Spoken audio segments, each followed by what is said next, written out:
Okay, I think I got the right one there. So I don't use the mic audio one, Alan. I'll have to just use the B1. I think there's a problem with B2 because that's B2. So yeah, I'll leave it. I'll just check to see if that's still getting the echo through B2. And we need. Okay, so we can go there. I'll grab that. Move that over. Desktop audio for any videos we play. Carl says, I hear voices. Yeah, but you're not hearing any echoing or anything. Let us know out in the peanut gallery. Just to check to see if that sound setting's working.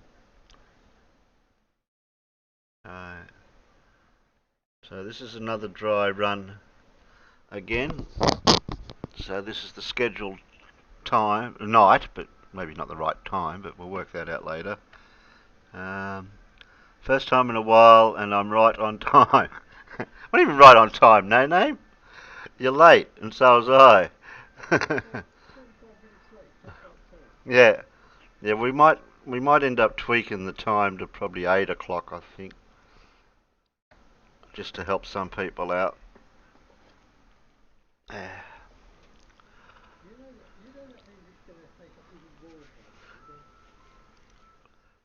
Uh, well, it's only 2 days a week. That gives you another 5 days. Yeah.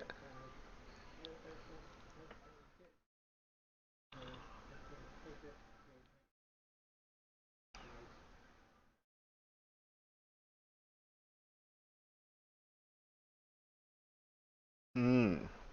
Is there any info we can give them out there about that in any way besides the actual video that the person put up?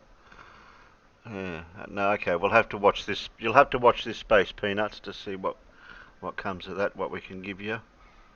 Because I don't think I'd play the video. Yeah, I wouldn't play the video that we watched it on once before. Those other people. Oh.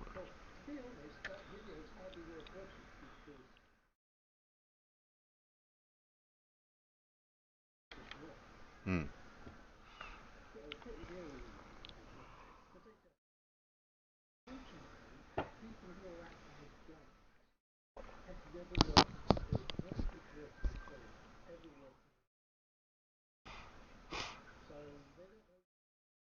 Yeah.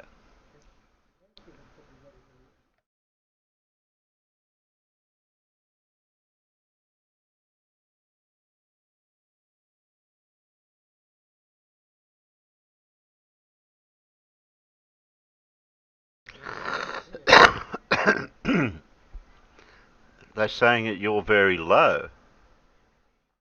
But you're tweaking up on the audio meter. You're up high there.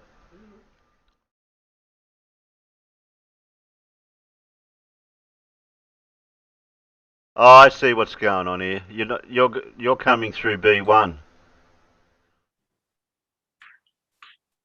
Yeah. Yeah, now they should be able to hear you. Okay. Yeah, sorry about that, Peanuts.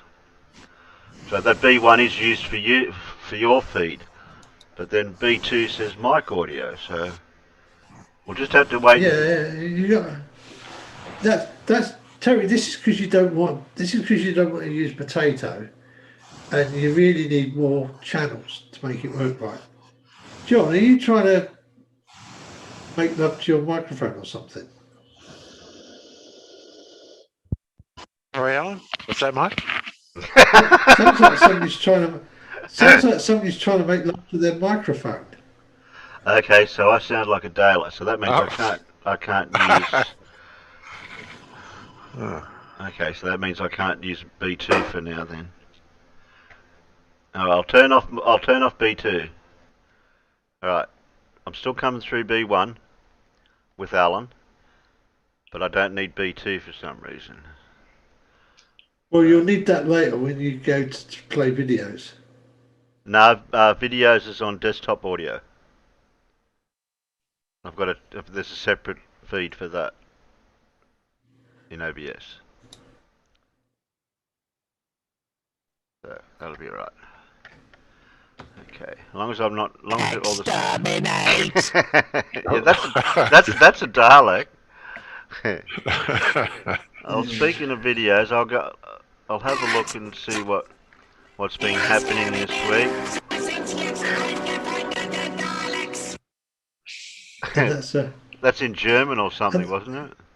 that's a Nazi Dalek. A Nazi Dalek. Okay. What's happening lately? Everett Anderson, Flat Earth, Fred Rage, Isaac Butterfield. This town has been destroyed by influencers. Influencers. Yeah, that's, Influenzas. you know where Byron Bay is, John? Yeah, mate. Yeah. Yeah, well, it's something to do with this town's been destroyed by something. So that's what It's Isaac's got that. it's up the coast, almost in Queensland, isn't it? Yes, yeah, Yeah, not just far. Yeah, about an over the hour from border. the border, roughly. Yeah. Who else? What else has been happening lately? Used to be an old hippie town. Yeah. Well, so did the town inland from there, Mullumbimby. Yeah. Who else have we got? McToon did a debate with, I don't know if that's a debate or not, Alvin Wilson. I don't know what that is. Didn't turn up. Oh, okay. Built Lego. Okay. Mr. Sensible did most pointless flat Earth experiment ever. Dumber than Simon Dan's something. Okay. What else have we got? Scrolling up. PhD Tony done Introduction to Geotechnology, Episode 4, Cosmogenic Exposure Dating. What else we got? Simon Dan, who thinks rocks are the bones of a child. Well, grab Simon. Grab him.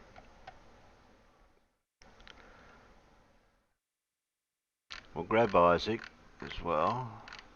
Where did Isaac go? Isaac. Where are you, Isaac? There you go. That's that one out of the way. Yeah, I definitely won't get strikes with these videos, so I'm not going to play anything else different at the moment. What else have we got? Any derp though? Derp.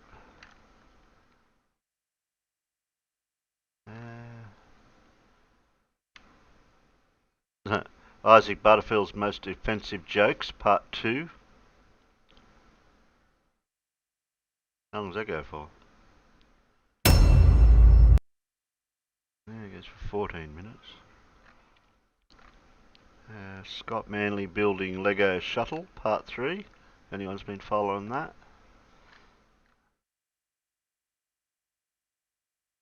Professor Stick, we're being microchipped.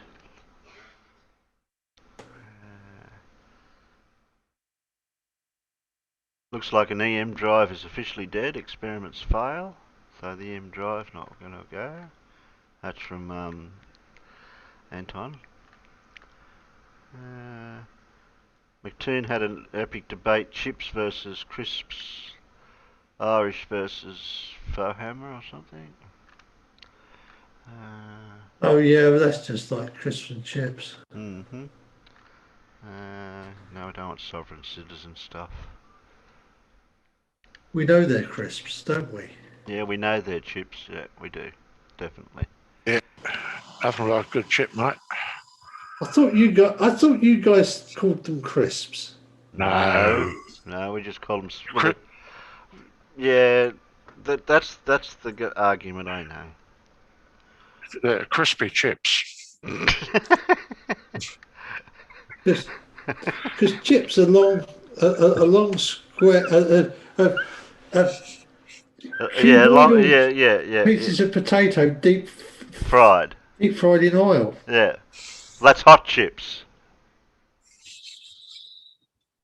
It's just chips. Yeah, they're chips as well. Yeah. So you get a packet of chips or you get hot chips. Yeah. Get the salt and vinegar. No. Oh,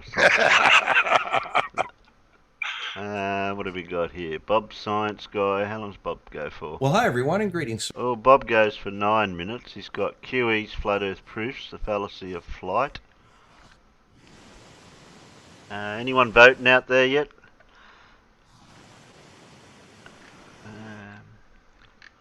What else have we got? I can't see the chat at the moment. I mean, I could. I can see the chat actually. I'll move that out of the way. There we go.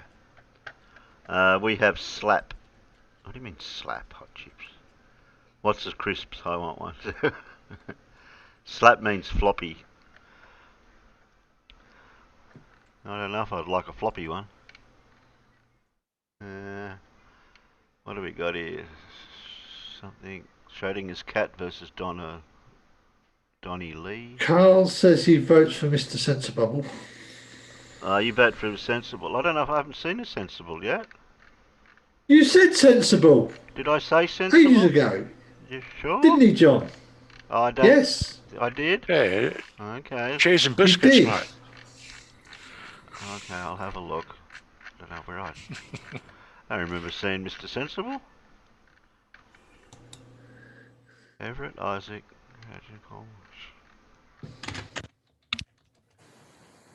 Anton, McToon. Oh, Mr. Sensible. Okay. Most pointless flat earth experiment ever, dumber than Simon Dan's. Yeah, that's Mr. Sensible. Grab that.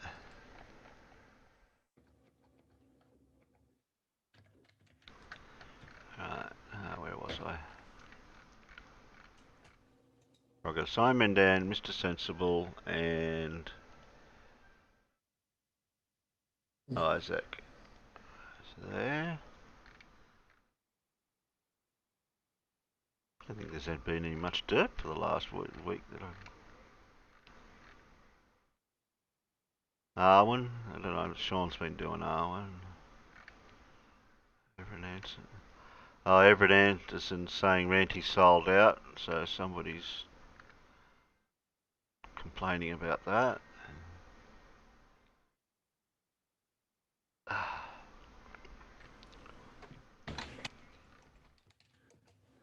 I was hoping to get hold of Ranty, but I've got to email. I've got to email somebody about that. Monday night debate with Fight the Flat Earth. Debates Flat Earth. Robert Greenlee versus Hayden Jones. Never heard of him.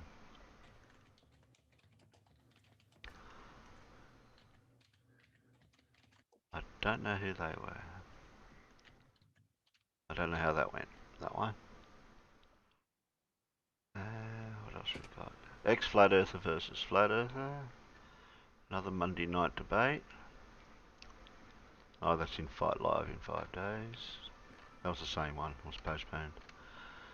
Okay.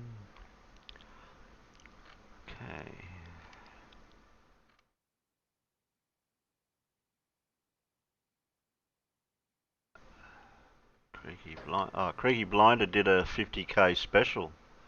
Subscriber special. Q&A. That only went for an hour and 25 minutes. That did. I don't know what day that was.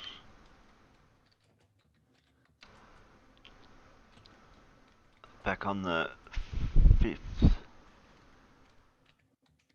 No, the 3rd, sorry. Who else we got? Scott Manley. Could you make a spacesuit from duct tape? Plane to walk. The New York Post needs to stop. Okay. Creaky Blinder. Everett Anderson. Flat Earther Mikey gets busted.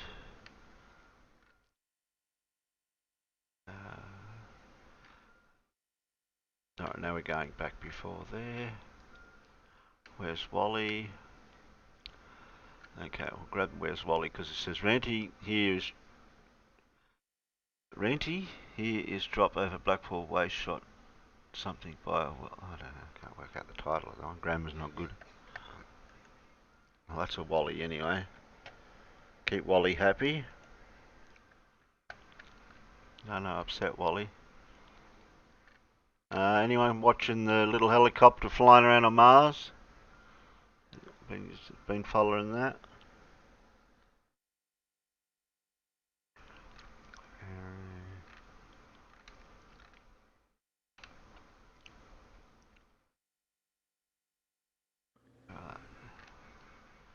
I think that's about all that's happened in the last week. There's nothing. All these debates that Fight the Flat Earth's having, I don't even know who they are. That's because they're nobody. Yeah. McToon did Ultimate Flat Earth Liar Exposed Electromagnetic Wake, the worst flat Earth debate fail ever. Everything. Okay, we might grab that because that looks like it could be from the Great Debate. Yeah, that's a bit of a highlight. If that's the short one, that's actually quite Yeah, it goes for 12 minutes. Quite fun. Okay, we'll grab that. Okay, we've got 1, 2, 3, 4, 5. So that'll keep. We can play them now and again. Thompson's tour troubles. Everett did something about that. Thompson's more lies. Yeah. That's all he ever does.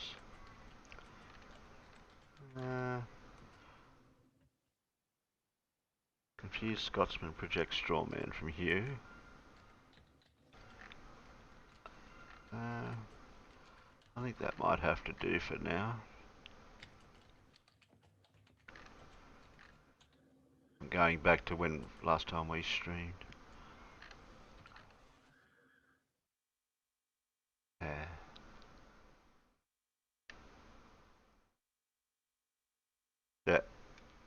Yeah, we're going back too far now. Yeah, that'll do.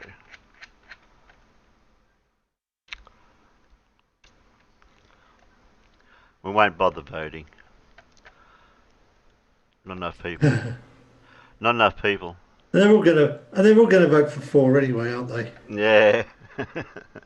And I forgot to cull the peanut gallery with all the spanners.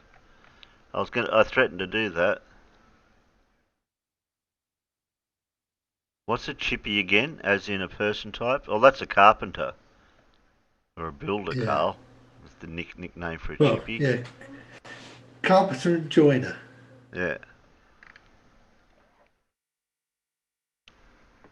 Yeah, usually in the building trades, but doesn't have to be in the building trades, do they? No, not really, no.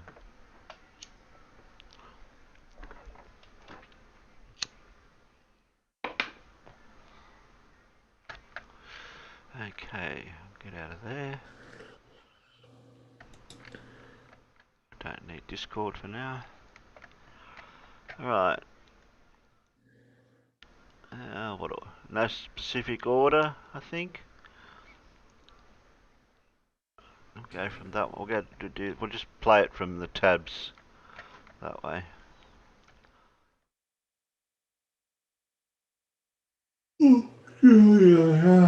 Don't you dare do that.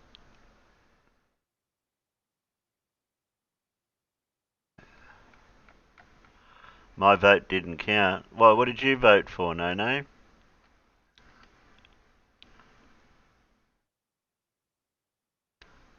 Did anyone pick up on No Name's vote?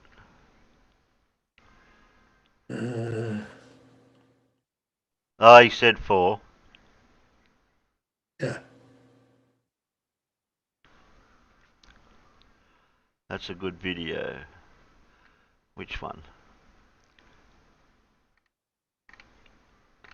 Sorry, Peanuts, I wasn't catching up to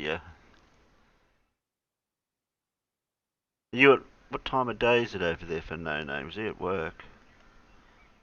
Yeah, middle of the night again, isn't it? Well, 6:30 East Coast. That's East Coast. Anyway, are we gonna have a laugh at Toon? Well, it looks like it's a great debates clip. Just, yeah, just. Everything you know about hurricanes wouldn't work on a flat Earth. Now, I have to ask you this. Do you know what an electromagnetic wake is? And if you do, what is it? An electromagnetic wake. I am going to go ahead and let you explain what that is. So you don't know what it is. So of course you don't understand how hurricanes, it's not in your textbook. They're not teaching you how they actually work. Yeah, it says Nathan and Austin is here. I'll do that. I mean, everybody wants to see that it's Nathan and Austin. Yeah, well, it's just me. But why does it say Nathan and Austin? All right. Well, on the bottom, it does have that text. Cool story, bro. It's just me. You could look at the stream. We could see it, you know. It's on screen now. I mean, people can see that it says Nathan and Austin. I mean, the bromance is over. How come you don't take that? Anyway, forget it. Tell us about Now, just so you know, I've studied electrical engineering. Make it as technical as you want. I can handle it. Okay. Go ahead. Electromagnetic wake. Yeah. Okay. So you guys are confused with how the sun causes hurricanes and the moon, and also why they spin in opposite directions. Is that what I'm getting here? Yes, you claim that's caused by electromagnetic wake. So let's hear it. So will you concede that the sun affects particles in the atmosphere?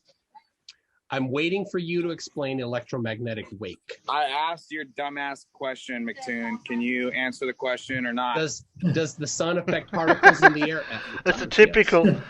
It's going down the road of a typical flat earther conversation. You ask them a question, they don't give you an answer, and then they ask you a question back. And then they complain that you're not answering their question. And then they say, okay, I wrecked you because you couldn't answer my question. Oh, yeah, exactly. Wow. Thank you so much for answering the question, McToon. Am I going to have to pull teeth every time I ask you a question? Or are you just going to answer it, clown show? Go ahead. Exactly. I am going ahead. I was asking you if I'm going to have to pull teeth every time I ask you a basic question, like, does the sun affect particles in our atmosphere? Now, you said yes. Great. Now, are you familiar with the fact that the sun moves above our flat Earth, McToon? Did you know that? No, that's your claim. But I'm wondering about the electromagnetic wake. You said Google it to Maddie when you debated her. So, EV, thanks for your question, said, "Hey Nathan, what's an electromagnetic wake? Since you wouldn't answer when she asked you to explain it, sorry if someone else asked this first." Electromagnetic wake, Nathan, is what they're asking for you to define. Yeah. So, you know, I really don't care to explain everything to you guys. Go look it up, bro. Google's your friend, bro. To be fair to the question asker, it's a genuine, it's a sincere question. Yeah, I know. It's a sincere answer. Okay, go do your own research, bro. I did Google it. Turns out there are no results. He does this 5 times for that. Drink. All right, so let's hear about electromagnetic wake. And remember, I can handle the technical details. Don't water it down for me. I'll explain it Sounds to like the crowd. You can't handle anything, bro. I just asked you 2 questions and you spiraled for 5 minutes talking about electromagnetic wake. Electromagnetic wake. Let's hear it. So McToon concedes that the sun affects particles in our atmosphere, and the sun's obviously moving above a flat Earth around polar center. We experience what's called southern and northern declination, where the sun moves between the tropics. But while it's doing that, like I said, it's affecting particles in the atmosphere. So if you, for example, drive a boat through the lake, which I did, shout out all the flat Earth people helping me out on this tour. You guys are awesome. So I was driving the boat, and one part of the wake went one way, and another part of the wake went another way. Now, Glowers will say, well, the only reason that happened, dude, the floor is spinning 1,000 miles an hour. No, obviously something's moving above the fluid, our atmosphere, and causing a disturbance. So I'm sorry, you said electromagnetic, not air wake. So please explain electromagnetic wake. I was just breaking it down in layman's terms because I No, know you don't you're a need to do it in retard, layman man. terms. Remember, I did study electrical engineering. Yeah, but you I don't need to decided break do it down. in terms because you're a moron. So continue. Explain electromagnetic wake. You're not my boss, and you don't pay me, and I just gave you a description for why it That happened. was not electromagnetic. That was air. Oh, That I was just want to air. send you a link to my channel so that after That you're was done explaining it, I air, can just Nathan. interrupt you. That was in air. Nicktoon, you're so boring, bro. So come You're on, so boring. electromagnetic wake, Nathan. Nicktoon, You said Nicktoon, how Google tall it are to you? Maddie. And then you went on to say, I understand hurricanes. And you don't even know what electromagnetic wakes are. I observed that all hurricanes in the northern hemisphere rotate counterclockwise. Yeah, because you don't even know what an electromagnetic wake is. And then you asked me to tell you what it is. You said Google it Nicktoon, to how tall are Maddie. you? So Nicktoon, so how tall? explain Nicktoon, I electromagnetic already wake. explained, you boring. You did not fucking explain pair. electromagnetic wake. You explained air. I already did. You claimed that I'm the sorry Earth is if you flat. can't understand claimed words that the that are coming out of my I'm sorry. mouth. Electromagnetic I'm wake. sorry. Yeah, Please you are explain it. sorry. You are Come very on. sorry, Nicktoon. Come on, Grifter. How does electromagnetic wake affect Yeah, bro. Look hurricanes? at the grifter, bro. Look at me. Come on, electromagnetic Core wake. How life does it of a affect? grifter. Lifestyles does- of the grifters and flat earthers Yes, with Nathan yes. Thompson. Yes. Come on, abuser. How does electromagnetic wake affect hurricanes? I already told you, bro. The sun's moving above the atmosphere. It affects particles of the atmosphere. You already But conceded that's to not that. And it's also moving. electromagnetic. Let's see. This one coming in from Kango24 says, Nathan, what is an electromagnetic wake and how does it pertain to hurricanes? Please give a detailed answer and how it predicts the direction of a hurricane, the direction that a hurricane would move in. Nah. Okay. Mark Reed says, Nathan, what experiments have you performed to test the electromagnetic wake you proposed and how have they been falsifiable? I never said I did. Oh, you want to interrupt me every time I'm in the middle of Particles are explaining not it. electromagnetic. So explain it, and then I'm going to interrupt you. Explain it, and then I'm going to interrupt you. You're not Explain explaining it, and then it. I'm going to interrupt you. Explain it, and then I interrupt you. But I was you just haven't telling explained you. it. I was just telling you. The sun affects particles in our atmosphere, and it moves around polar center. And while it's doing that, it causes a disturbance. Same way in when what? In the Nicktoon, air? shut the fuck up, you dumb ass In pear. the air? You In asked the me to come air? on your channel. No. Dumb Electromagnetic, ass. you already said, not yes. air wake. It does. Electromagnetic It wake. causes Air, a disturbance. air in the is air. not electromagnetism. Air That's is where not storms happen. No. Storms happen in the Air air. is Nicktoon. not I'm explaining how storms electromagnetic. happen. No, you're not. I know. You're not understanding I know you anything, and your audience Nathan. are retarded. Nathan, so I'm not going to get Nathan, into more you specifics. don't understand electromagnetism at Oh yeah, all. you don't understand. Yeah, I don't understand things. That's why I you invited know. me on on your channel to I explain things. know you don't understand That's things. why you invited me on your channel to explain expose things. how stupid you are, so Yeah, that you can make these claims That's why you keep again and interrupting again and me every time I again, talk. and be wrong about All right. it again and Is that again it? and again. You want a monologue to your audience? Because you're making stupid Do claims. you want a monologue You're to your lying audience? to people. I'll see you later. Nathan, Here you're you go. lying Triggered to people. Nicktoon. You are Triggered a Nicktoon liar. believes everything in All the you mainstream do media. is lie I'm all day, just a liar. every I day. came onto This your guy channel that to you're lie in to the you. hot tub in right now, you're gonna Bro. screw and steal his money and destroy his house and Yeah. trash his place, just Yeah. like everybody else's I'm place Kyle. that I've you've been ever been friends with him to. for 15 years. Can you believe people let me come stay at their house? Yeah, I'm gonna hey, dude, be steal careful. from him. He's gonna wreck Good your one, stuff, bro. dude. He's gonna Yeah, I'm gonna ruin take your. your stuff, he's gonna Kyle. ruin your place. He does it Kyle, I'm gonna take your everywhere he stuff. goes. He ruins everything. I don't have to he take touches. anything of Kyle's because anything Nathan Kyle Thompson he has gives the me, fecal bro. touch. I just Everything he asked touched Kyle. turns to I just crap. ask Kyle for things and he just gives it to me, bro. Why would Yeah. I have to Kyle, take anything? Kyle, smarten up. Stop Yeah, giving him smarten money. up. Stop Smarten giving him up. stuff. You're enabling an abuser. Kyle was my friend when Nathan I was a is an globehead, you abuser. retard. Don't care. Okay, Kyle, cool. smarten up. Nathan He's is not abusing listening to you. No one's Don't listening be to you. an Nick. enabler for an abuser like Nathan. So Nathan, Cool. you've exposed yourself. You claimed electromagnetic wake. You waved it off. Magellan says, Nathan, electromagnetic wakes are relevant to experiments involving plasma and, quote, relativistic electron beams. Nothing to do with the topic. Cool story, bro. When Nope, I talking to explained Maddie, it very detailed, and you did you're not. retarded. You claimed that it is air. Air is not electromagnetism. So Nathan, you have exposed your complete ignorance of electromagnetism. You made a claim about it, and it's an absolute lie. That's what you do. You lie and you lie and you lie. That is your life, Nathan. Your life Like is this McToon right here. lies. This little fruit fly in my beard, bro. You just sent me a link to join your channel, interrupted every time I spoke. Expose your lies. That's all you do, cool Nathan. story. It's just lies. Your entire life is lies. That's all you have.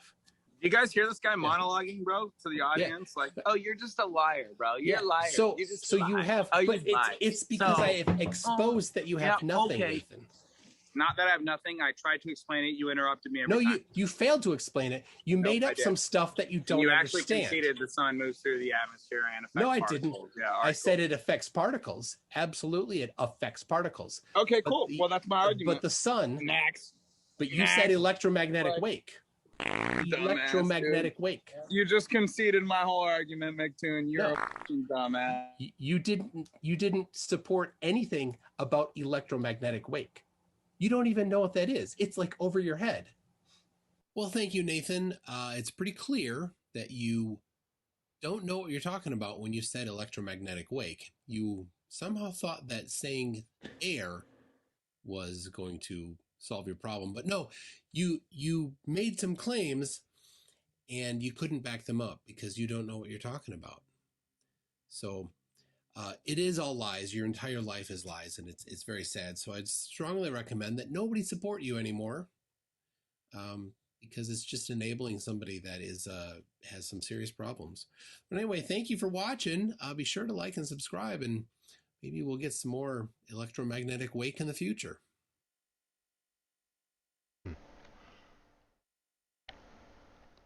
I'd definitely have to Google it myself to actually find out what it actually is, even though Nathan didn't know. Would you like me to save you wasting your time with Google? Yeah, okay. Is this the short version? You won't find it in Google. The short version is no entry. Right. It doesn't exist. He's talking complete and utter bovine testicles. Big bovine testicles. Yeah. So he's either repeating it or he made it up. Or he's repeated it of somebody else that's made it up. Well, as somebody who called into that show pointed out, there is some you do get some electromagnetic wake effects in plasmas, but they're kind of like, really hot and difficult to manage. And you're talking about firing high energy protons and electrons through it. That's when you see electromagnetic wave. But that's about it. Carl Edwards has a perfect word for it. Codswallop. Because the only thing I was trying to think that he was getting confused with gravity waves. No, he was just completely and utterly talking bovine excrement. Male bovine excrement. Okay.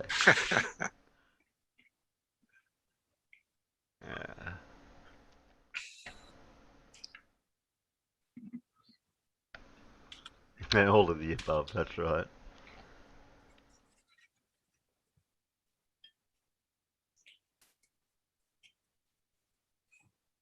Extra large. Electromagnetic wake concerns fluids and plasmas, not air. Oh, there you go. Yeah. Moo. Oh, what are you naked? Lavender lady's naked. I didn't know. I never knew that.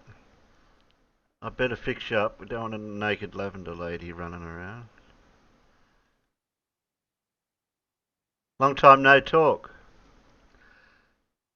Yeah, I've only just got me channel back after another stroke. There we go. Oh, there's sheepies out there. What are you doing out there, sheepy? Yeah. Don't be out there. She'd be coming here, please. Yeah. G'day, mate. Yeah, I know. He's not even doing a transitional through Discord even. You're not down in Gems, are you? I can easily find out.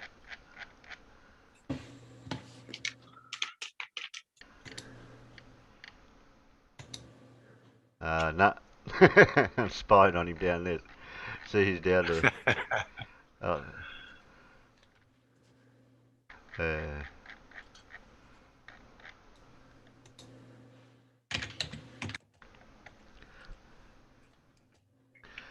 Yay. To say what?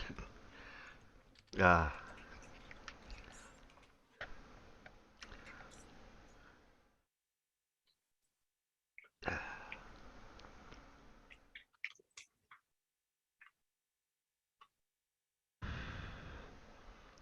Well, if we're doing in these in no particular order, we'll do Wally. Lost my account. No server link. What, to Discord? Oh, okay. I better fix him up. I can pinch you from what, all of Discord altogether? Oh, lost his Let's account. get off. Is that, yeah, but Oh. as long as you know your password to get back into Discord, if that's what you mean. Oh look, thank God it's flat. Oh, they're back. Got notifications just passing by. Okay. A drive-by. That was a drive-by.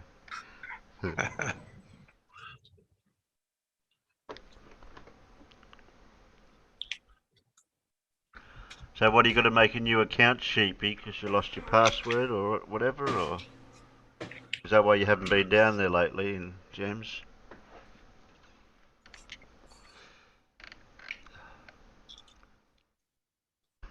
Yes, it's a definite shout out to thank God it's flat. Been a while. Alright, okay. Well, you can always come in here, Sheepy. I can just give you the links direct somehow. That's not a problem.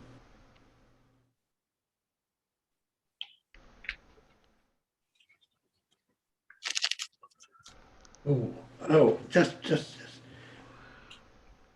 Poor Nathan got ambushed when he was the most relaxed with a glass of wine in the spa. That's not fair. So I suppose this wasn't fair either. Describe, and sorry, this is from Craze. Of course, Red has now come back from the grave himself, hasn't with a Z. Describe how a siphon works using density and buoyancy instead of gravity. It's just pressure disequilibrium. Sorry. What was it using instead of gravity? Describe how a siphon works using density and buoyancy instead of gravity. Well, you can't use density and buoyancy instead of gravity because buoyancy is dependent on gravity. Yeah. I wonder what Thanks God It's Flat's going to say about that one. The great Anthony Riley admitting that the siphon that buoyancy relies on gravity. You know, This thing. Gravity, you fucking retard!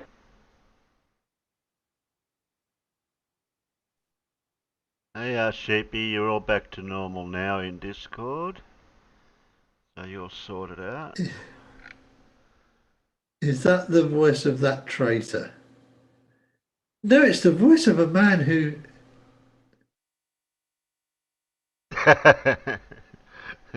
Did he confirm gravity? Yes, extra large. Riley admitted to gravity. Yep.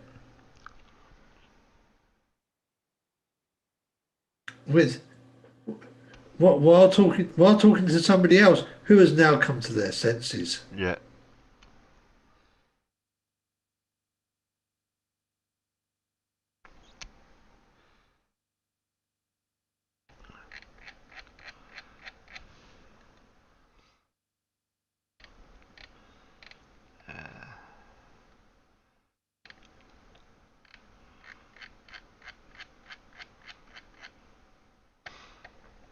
I'll play Wally while we're waiting.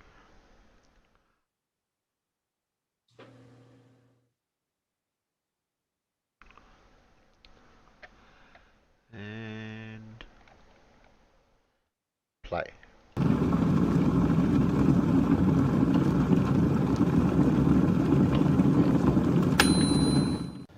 G'day everybody, Where's Wally here? Well, this one's going to be a super short one. This one's for my new friend Ranty. Now, Ranty... I did hear Ranty say the other day that he had not seen any of this curvature from his favourite little haunts around Blackpool, and he'd looked many, many times. He'd videoed the area many, many times and not seen any drop. But Ranty, I just had a little bit of an archive dive and I found this little gem. Now, I guess I'll leave the link so you can go and contact the author and get all the details from him, because I'm sure he knows all about these wind turbines, and this is what I saw a little while ago. The area directly behind this turbine is 151 metres in elevation. The distance to the turbine is 37.4 kilometres. Now, the height of the hub for the Gwinty turbines is 98 metres, and the hidden at this distance on a globe would be 33.5 metres. So 32 metres hidden. Well, that sure looks right to me. You know, the hub of these wind turbines is 98 metres high, as Randy just said. The blade length is 53.5 metres, so that's just over halfway down. So halfway down on this turbine is water. So there must be, what, 33 metres below water, yes? Well, let's not just guess at it like Ranty did. Let's do some pixel counting. So those blades, 53.5 metres long roughly. So measuring the vertical blade, I get about 180 pixels. So that gives us a scale of 3.36 pixels per metre. That means there is almost 66.6 metres of tower showing above the horizon, and I didn't make that up. This means that there is 31.4 metres of tower hidden. You said there should be 33.5 hidden, and if you allow for shoaling, tidal bores, high tide, low tide, moon, the way you hold your mouth, this is spot on globe-proof Ranty. So this is where the base of the tower actually is, and it's behind the curve. So look, Ranty, all serious mate, I'm really happy for you. Glad you finally found the globe, but please don't do this. Thanks, guys. It's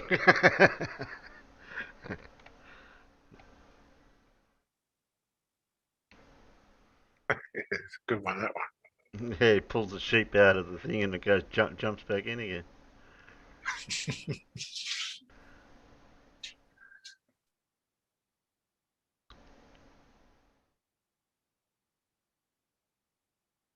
Oh, that's another. This is when I wish. Yeah, that's a different direction for the Blackpool Tower. You know what? This is when I wish people would take still photographs and not use video all the time. Yeah. Because you're going to get way more detail out of an actual photograph. Oh, Yeah, use a decent camera too, of course. Yeah. You're not wobbling all over the place.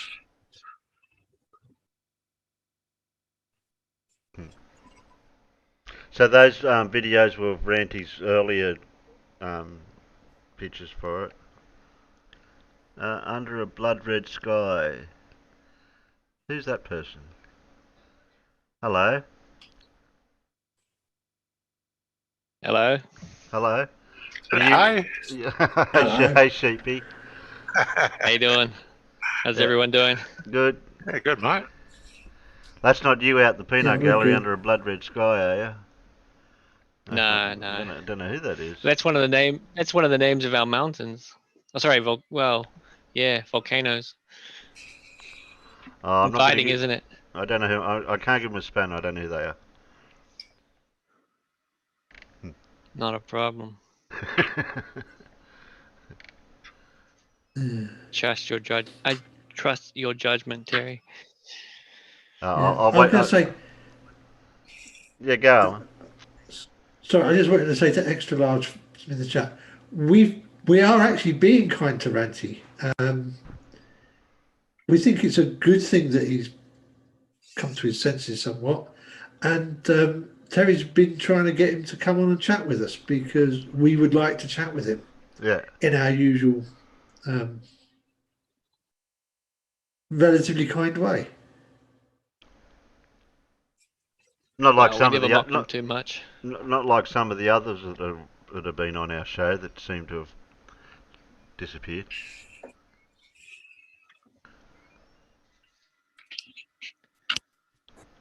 Well, it's good to be back. Yeah, it's good and I'm to glad be, you're back, Terry. Yeah, it's good to be back. Just got to get back into the swing of things again now. You won't find me at gyms. You won't? Okay, I won't find you in the gym. Hey, what you do? Can't do it. Can't do it anymore. I can't do the daily reset with everyone else, and oh my goodness. Well, it makes it easier for people like me because I'm learning repetitively at the dirt. So. Yeah.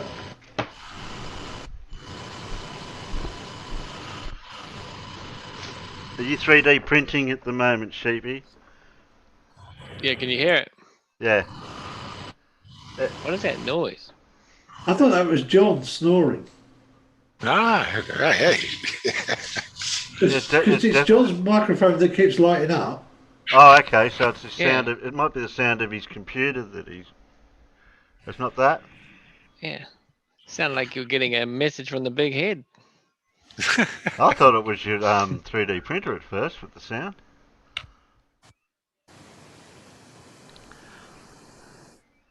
Four days You're out. crazy. Keep behaving. Yeah, I will.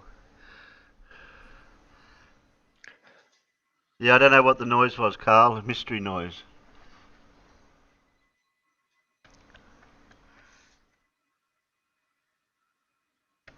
Is Darth Vader breathing?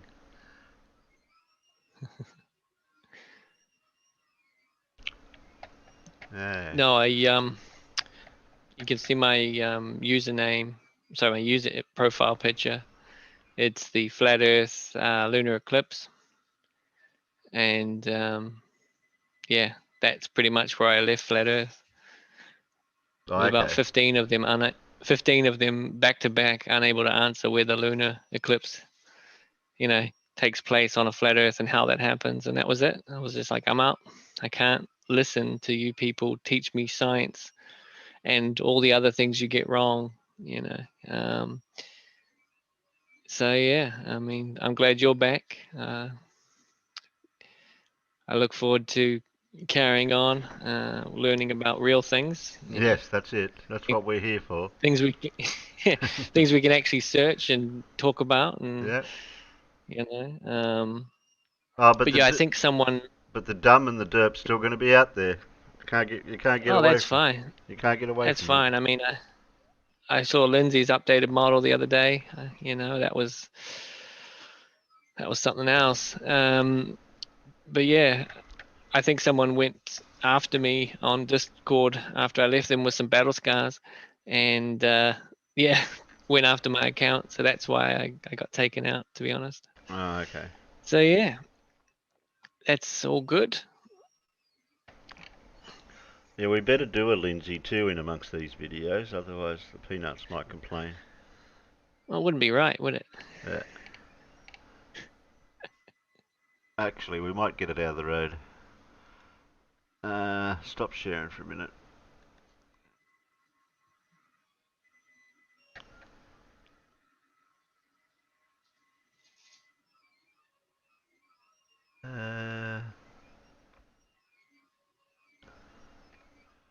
What have we got?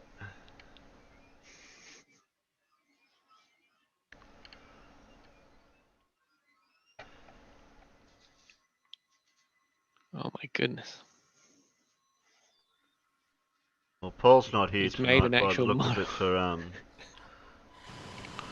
anything, so we'll miss out on that tonight. 9 o'clock hero said, "Oh, a musty one video. Where'd you see that?"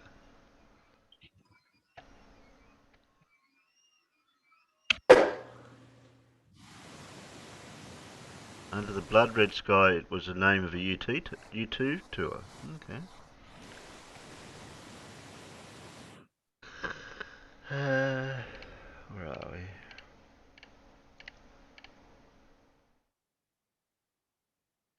There.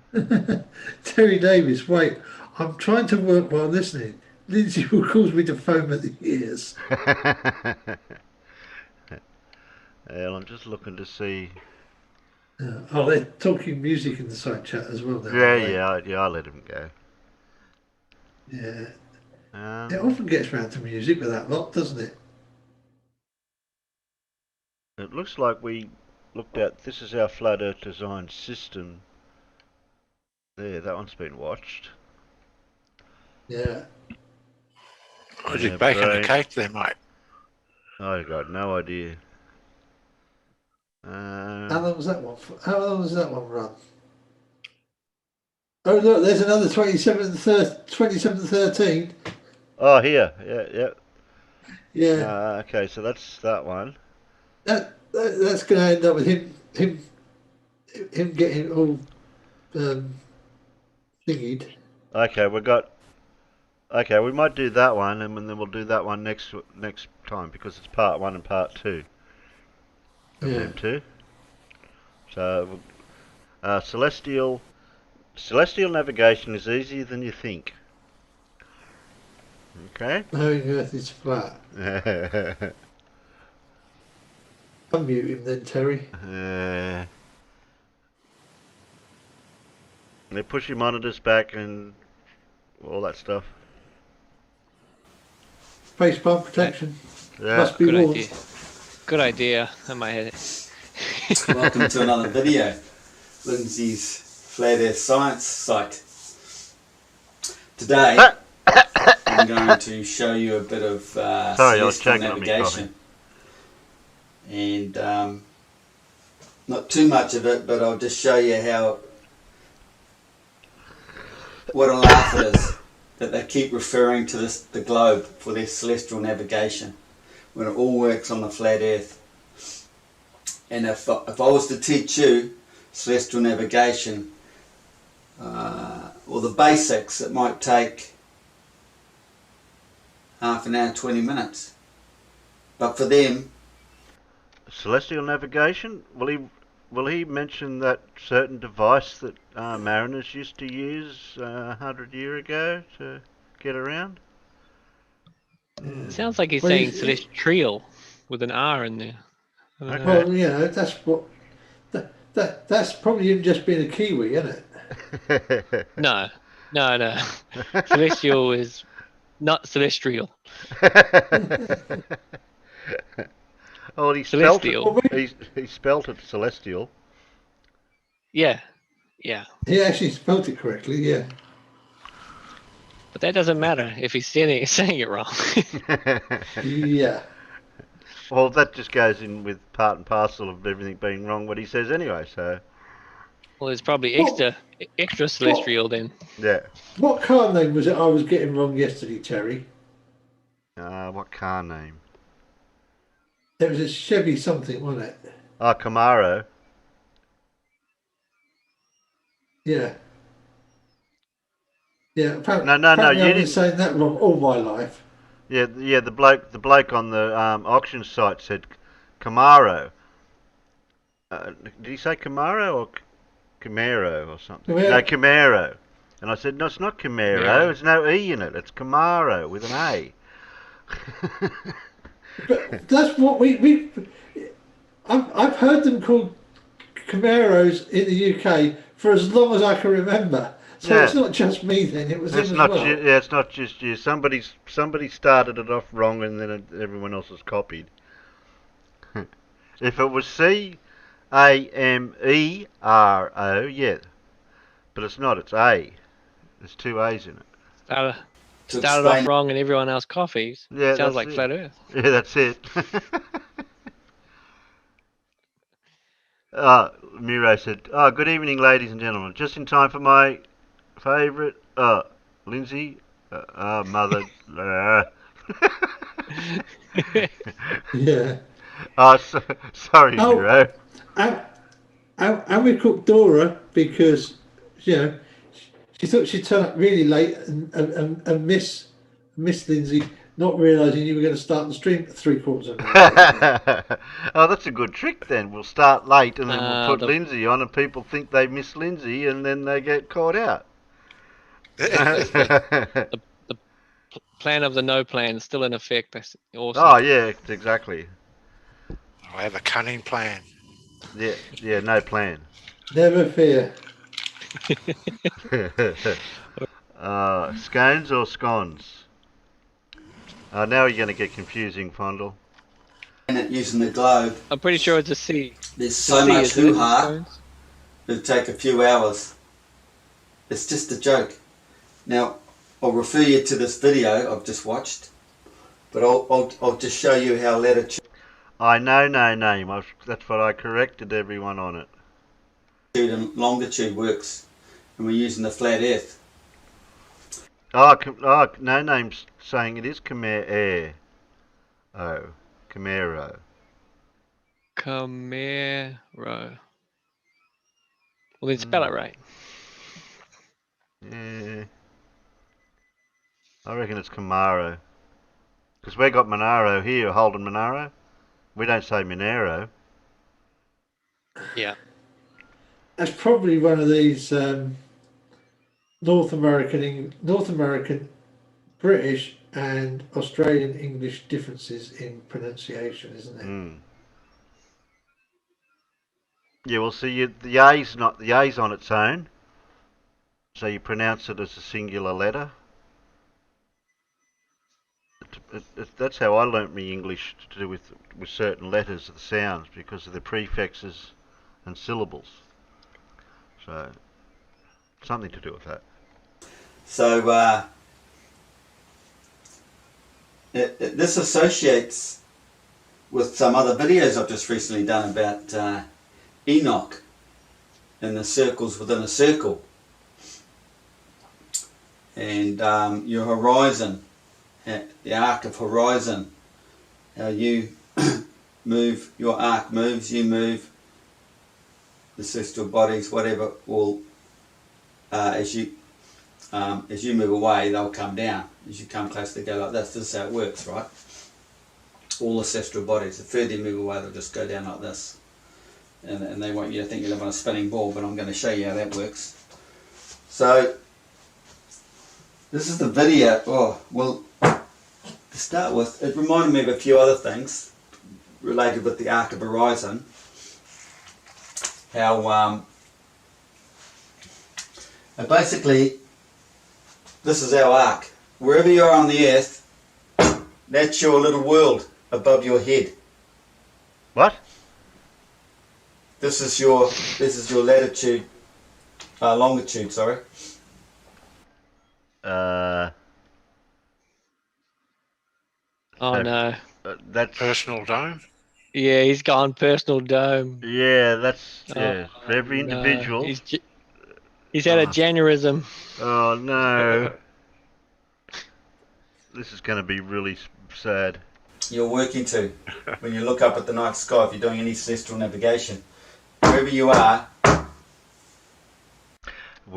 are, That's a saying, that one. There you are. Yeah, that's it.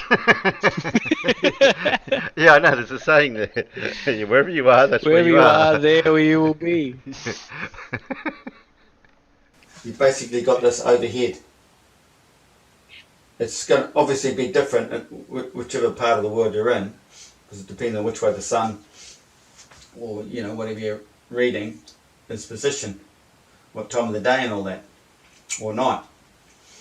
But you've got this, and you're getting all your readings off your arc of horizon, your dome, your individual dome. You are the centre of creation, basically. Everything centralises on you, your meridian, straight overhead, because you are from the centre of the creation. You are from the black hole, which is in the centre. You are a fractal of that. You're a fractal of the light, sun. Are you drawing on the balls again? I got no idea what he's doing. It takes me on to... Is that a T? What is God? It God is sounded like it, creation. didn't it? What is creation? Creation is the black hole. We're all created from the black hole. What's in the black hole? The Nothing. sun. Oh, sun. What's Jesus? Jesus is the sun. I know, sun can't be in a black hole. And then we have... what did you just you say? think Jesus born into a manger. What's being born into a manger? Not a manger. A long trough. What's the long trough? It's the Milky Way. Oh, dear. You got the sun. He went from the manger to a trough in the Milky Way. Where does he get these meanings from? I tell you. Manger's not a long trough. What are you talking about? Yeah, well, that's goodness. I don't know what his religion's to do with this religion. Oh my goodness. He's crossing the streams here with the religions. What's that? That's the Milky Way. Yeah. In the Milky Way. Not going to go What's around in the black Milky Way. hole? It's in the Milky Way. Sun. Tucked in there like an egg in a nest. Because everything is related to nature. Egg in a nest, like this. Stick it in there. Is that a real egg? What's it, a And that's trough the or a Milky Way, nest? sitting Is that a real egg? I hope it breaks. vertical. It sits vertical in the centre of our Earth. I've got my other board here today. The other board's over there. I got my other board here today. The other board's over there. What, the other board's full of crap too, is it? The other board is you can't see it. It's over Oh, there. yeah, true. So the Milky Way's sitting vertical. Yeah. But obviously we see it 90 degrees out in our realm. What? What? The sun tucked into the Milky Way like that, and the Milky Way turns. The sun turns like this 24/7, 360 degrees to give you your 24-hour day. That's the back of the Milky Way, the back of the sun. A good telescope shows you the big glare of the back of the sun. Back of the That's sun. the sun. The back of the sun or the front of the sun? Because he said the Tucked front in of the the sun. Milky Way. That must be where the lampshade is And attached. Oh, yeah, yeah. For the spotlight Earth. we still but keep you the only see divine the back of the story sun at because we're night time. fractals of Earth. This is Earth, the celestial part. Basically the non-physical part up there, really. We take it as being our physical. Well, that you've got to remember, physical is down on Earth. It's non-physical up there. Is that where he got the black hole sun from, Zebulon? Oh my goodness. Ah. The non-physical up there, but you can see it. All right, that makes a lot of sense. Well, it does, yeah. Non-physical. We see it when it forms its skin, its halos, but it's all non-physical. It's physical down here. So what is it? So this is the way the Earth is working from the centre. And what do we have in the centre? We have the centre of our brain, our little pineal gland. That's our son of man. So this event happens with a man. Every man has his son, is supposed to come to the light. That's the human awakening, spiritual awakening, the second birth, the spiritual birth. You've been born physically from the woman. Oh, Carl, you better Now get have a to be paper physically bag ready. born From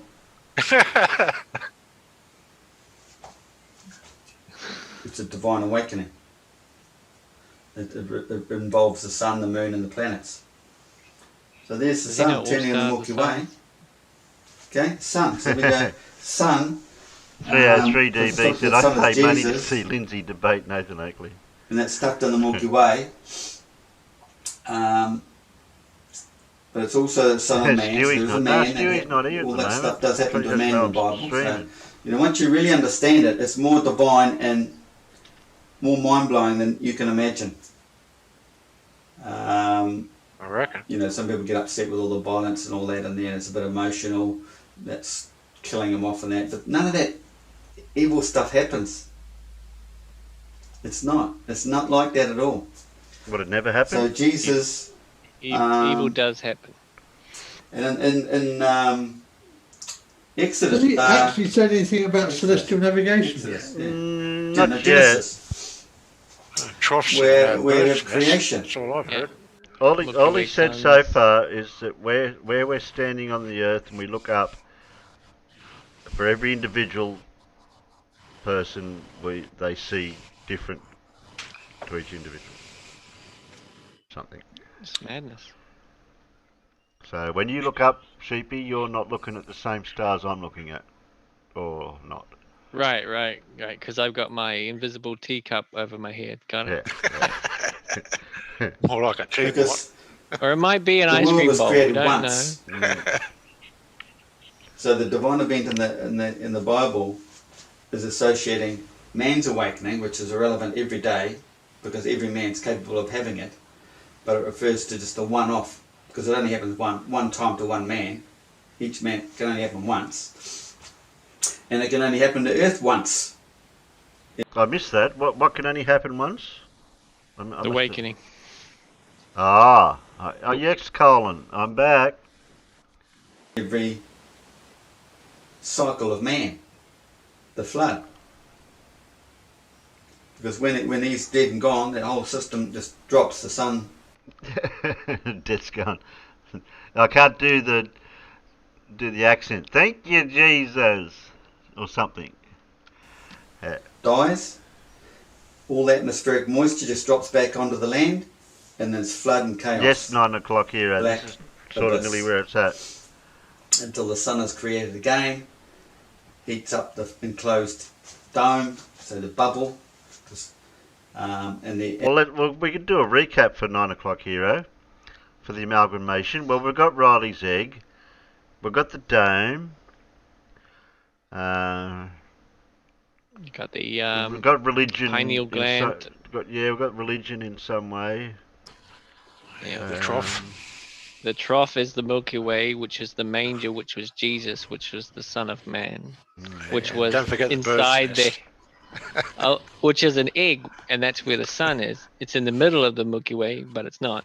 But anyway, it rotates, and then we see the back of the sun. I mean, it's that easy, right? And then we've got a Gaussian physics or something. We've got magnetic flux capacitor something. Electromagnetic ether bubbles. That's it. And the moisture. Moisture, yeah. Don't forget the moisture. Yeah, the moisture. Atmospheric moisture rises and once again creates all the atmospheric layers.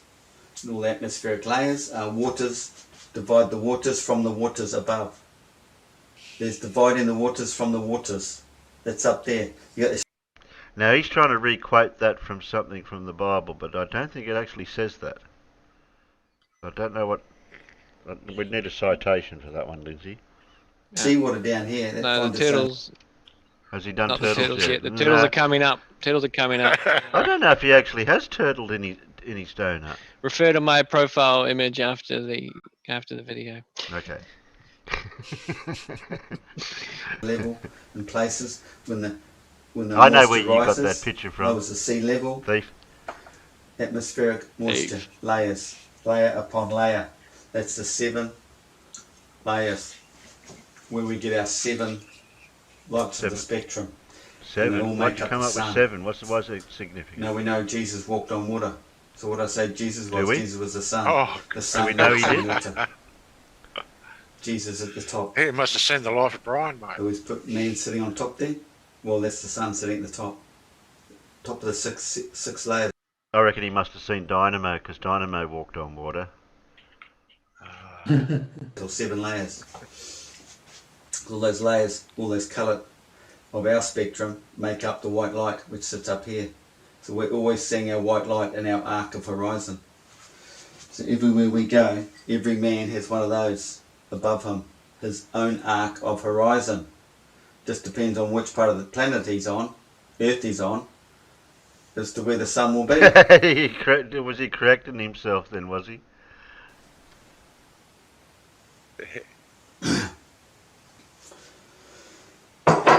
So you got the 7 layers, moisture. Where do you get 7 from? The sun's at the top. I don't know. Jesus, the sun, remember that, son of man. Straightforward. Son of man's a pineal gland. Son of God is the sun we see. God is creation. Creation is the black hole. And the black hole shaped like an egg because the sun is at one end. Otherwise it would be circular. So we're talking about navigation. A little bit of yolk at the end. Yeah, no, that's what it's the type shape, of it is. The egg shape. Yeah. And it's that egg shape that turns 24/7 every day, which gives the appearance to scientists. They think all the circular planets are doing an elliptic, are doing an egg shape, because this egg-shaped centre is turning. So you can imagine some parts got the whole further world away in his from the hands. planet. I'm not going to sing Other it. parts are closer. Oh dear. Just like that. Now, so Enoch, circles within a circle. So there's the big circle, and there's your circles. Well, right now, Lindsay, I'm lost. So what you want to do is go check this video out. Everyone else is too, so you're not alone. Just bear with me. Yeah. I'll just use my GPS. Bring it up. Easier. Yeah. Do you know the meaning of navigation, perhaps?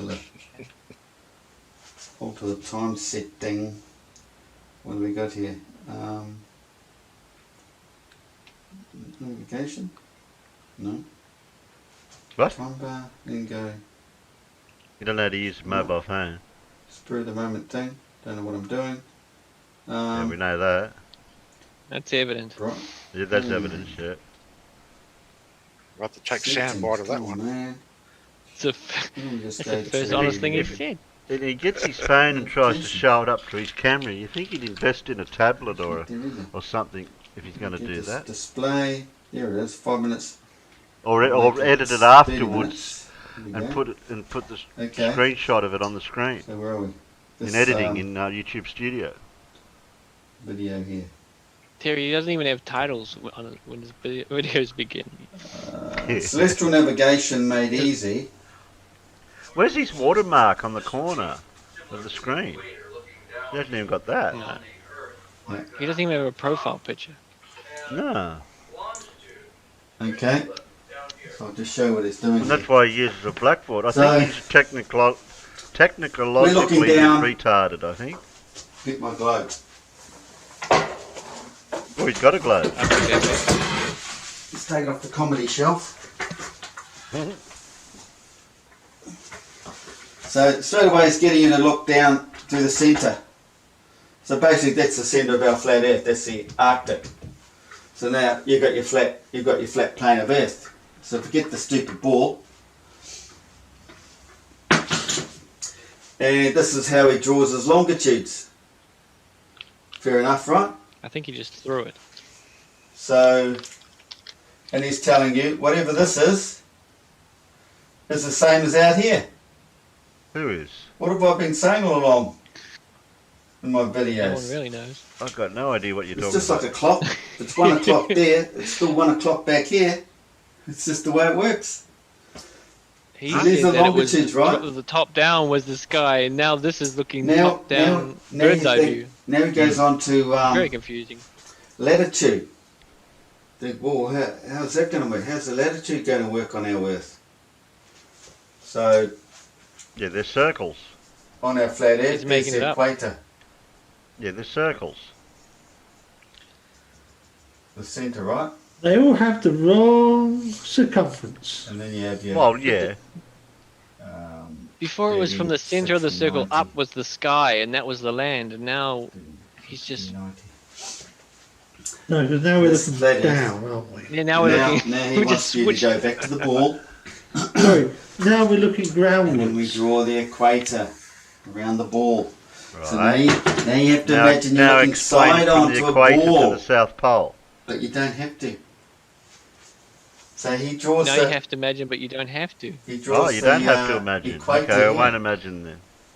He just said, now you have to imagine, but you don't have to. So he drew the equator here. I was halfway through my imagination, and now And- I've got to go back. Okay. I've I know, written I know. longitude. What do I write longitude there for? Latitude. I went to latitude now. So I've done longitude. So this is longitude, straight out. And now latitude. Now it just takes someone with a... You don't even need a brain. You need half a brain. I figured it out. Fondle said, So how are we going to do latitude? not so too he bad, says, Stevie. Just think how much bigger your garden is.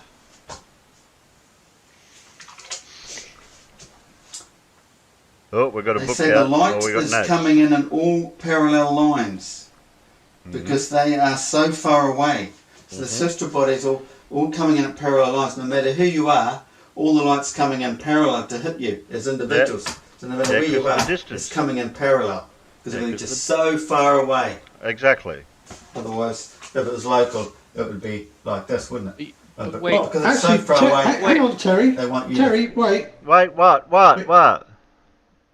The light comes in almost parallel.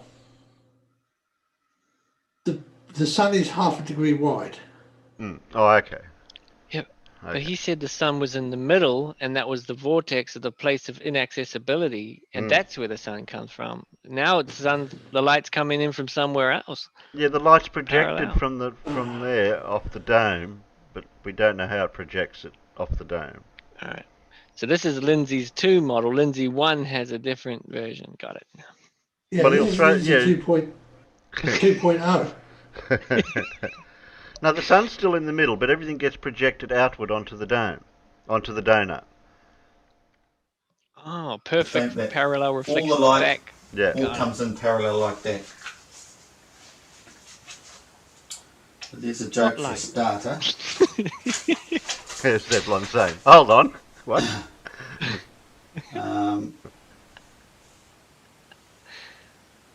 So I've gone LOL. But in reality, we all have our own arc of horizon.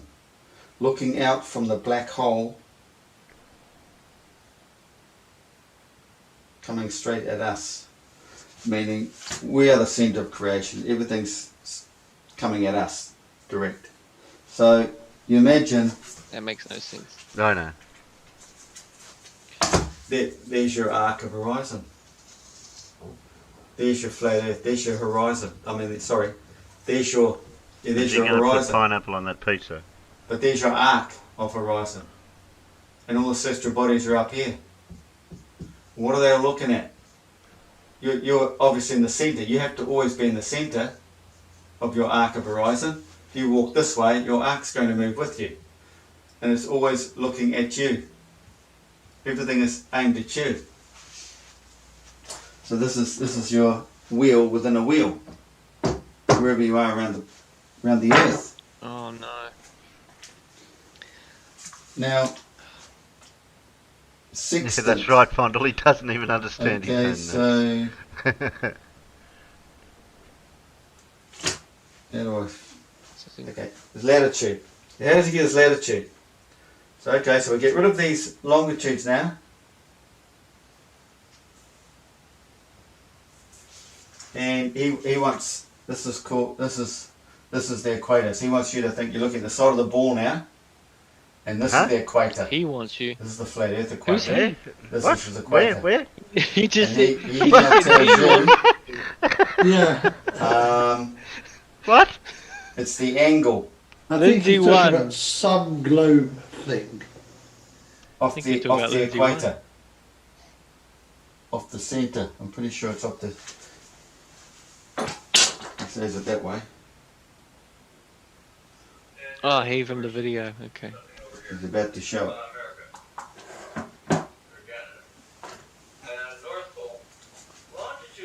So it's North Pole.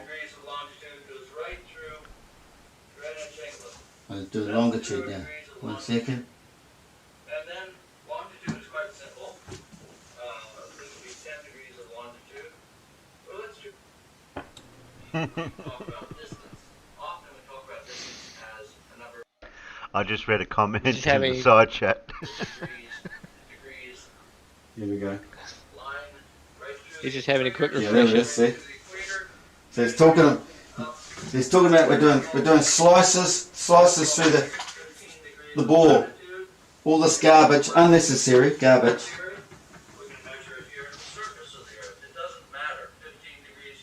Yeah. See, same there again. You know we can't see it, Lindsay. He wants us to read a. You have to check the video out. But anyway. Check the video out. What video, Lindsay? You haven't Garbage. even given a title. There's no link. Well, So there's go no back link to to the Flat video Earth. underneath the description. And what have you got? No. Oh, here we go. What? Oh, this Now is we've where decided That's what on. we've got. Oh, Because So that's he's the ta- design he's of ta- the flag. Yeah, that's where I was confused last time he drew this. Where he drew these lines for the like on a map, a certain map, you draw it like that. On the rectangle map, when you do a flight from Yeah, on a Mercator projection or something similar. yeah, I was when you're confused a drawing the lot earlier flights. than this, Terry. Flat Earth. Get rid of this now. Keep rubbing it out, you'll have nothing You there. see my flat Earth design? It's like this, isn't it? That's the equator. That's a pretty good art. So he's getting the ball, but then he's changing it From the to flat centre, Earth. this is his angles. This is now his latitude. What? You can't. Wherever you see the No, celestial what? body around there, it's the latitude. Because this is the flat Earth design. My flat Earth design, if you see my videos. There's Earth That's not how it and the magnetic field comes correlates down to here, your tropics. design, you Wally. It's the tropics. Tropics.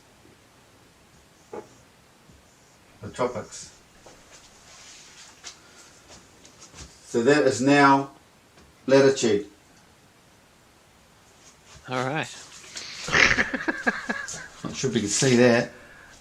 It's the longitude, just straight out from there, looking down on the North Pole. Now we're doing latitude.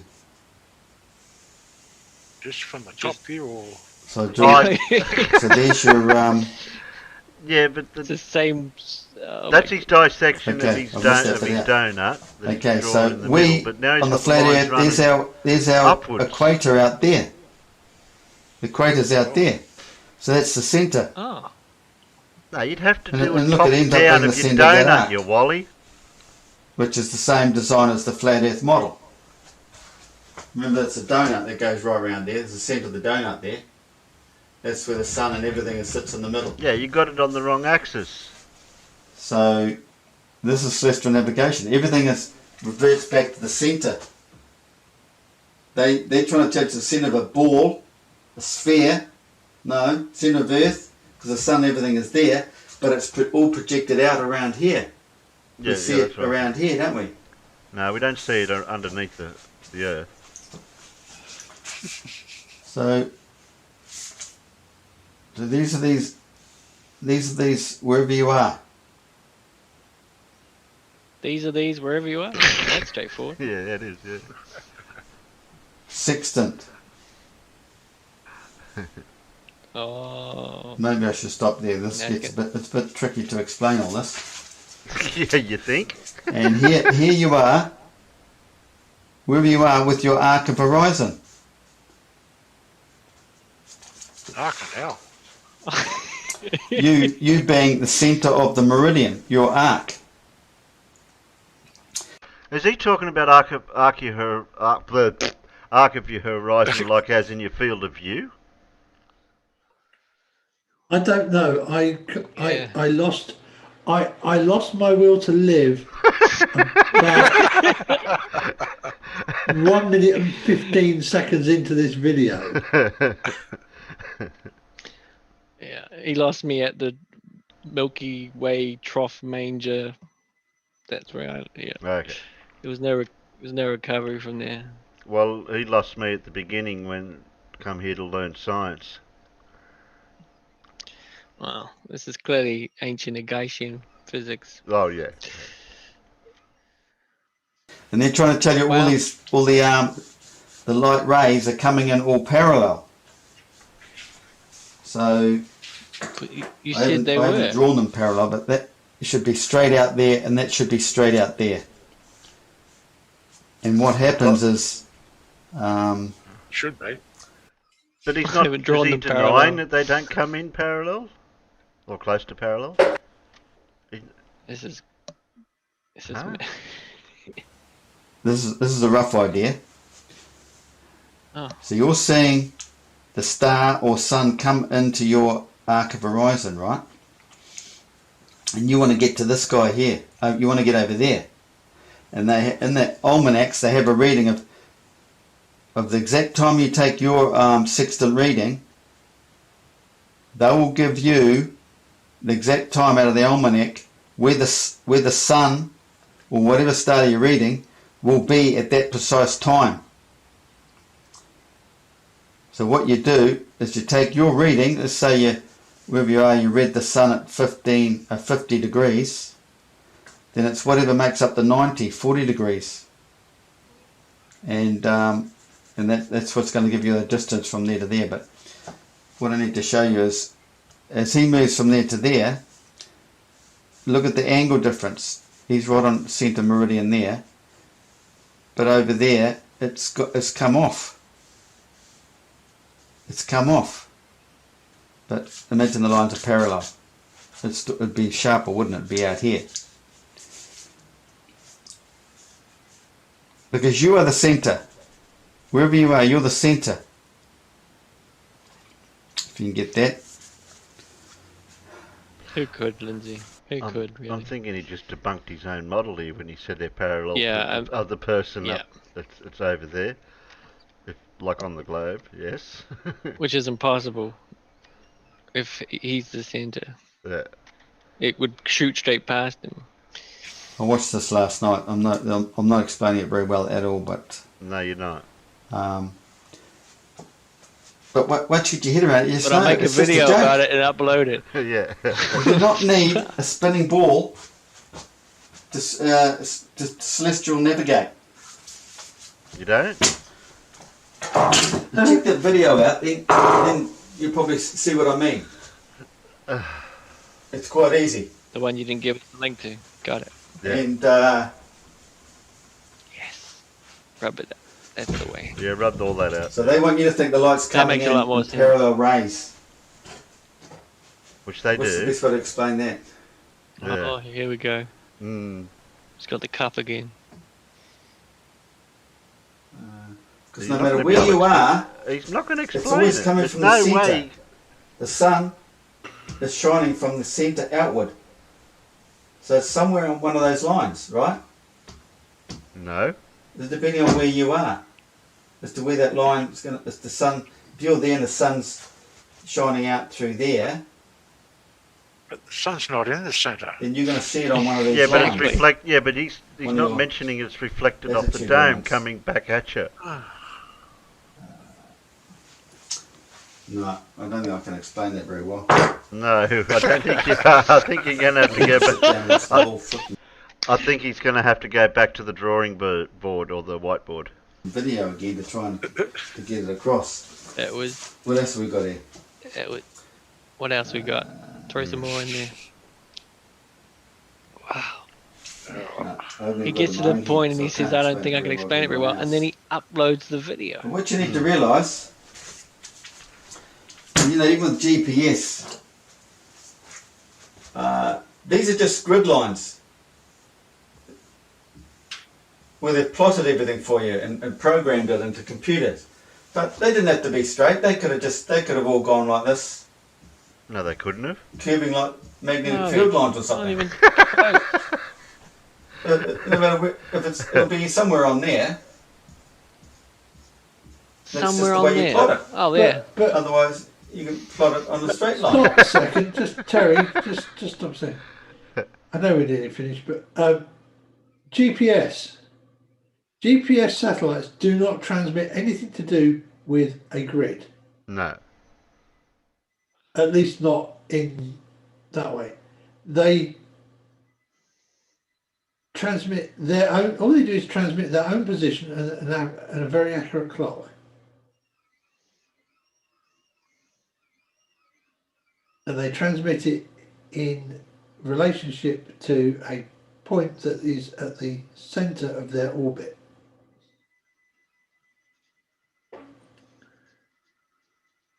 Try telling Lindsay that. So straight lines, longitudes, GPS, it just means nothing. It's just whatever you want to plot the whole whatever floats your plan boat. on. Yeah. Off. You'll just be 1 the mile, way you 3 wanna program miles, 10 kilometers away from where you need to be. You'll be fine. The parallel lines. You're always coming in your arc of horizon. Here's your arc. There's again. Parallel line. It's the typical. It's just sort of like the typical Flurfer thing. You have a narrative, and now you're trying to find some way to match it. And you're always centre of the arc.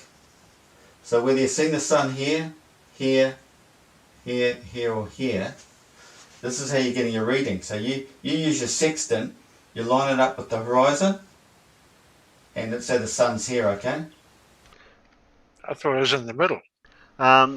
When do the mariners use the sun for the sextant? I thought they used the stars. No, they use the sun as well. Oh, okay. Because if you know what time local noon is, or if you know what time noon in Greenwich is, yeah, and then you know what time it is where you are, and you can then measure the height of the sun. That gives you your latitude. But you need to, oh shit, my brain is shutting down today. Sorry. That's okay. Thank God it's Vlad said, "Shut up, everyone. We can't concentrate on what Lindsay's saying." And get a reading there. You couldn't work it out in complete whatever that degrees here is. So let's say it's 40 degrees. Yep. There you go. Stay tuned for part 2 next stream. It might all come together. What's an AHK? Arc. Well, that's part of celestial navigation with an R. Arc. Wow. Incredible. Yes, you need an exact clock on your ship to do that. That's what the Harrisons did, though, wasn't it? They invented that clock.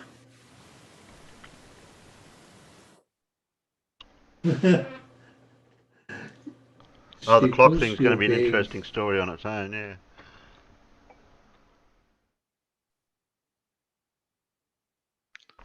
Well, we haven't actually got into ancient technologies with the sailing and ships and sextant stuff yet, so that's...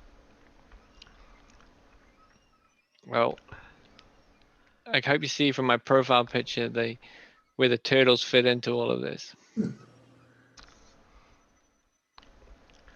But what's the turtle? If you're a sub, I'll in the water. Give you a moderator role. Can't have a Cajun drifter naked. Oh, Hamilton's clock. Sheeples. Okay. What's the turtle on? Turtles on the Great Waters. Oh, so it's not turtles all the way down then. And what's holding up the waters? One never really knows.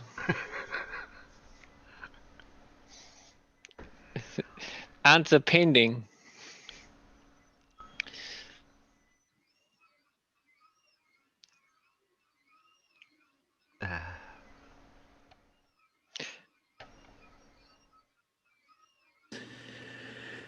Yeah, Harrison's clock was absolutely brilliant. It's a shame the Admiralty tried to stiff him out of the prize the money he was supposed to get.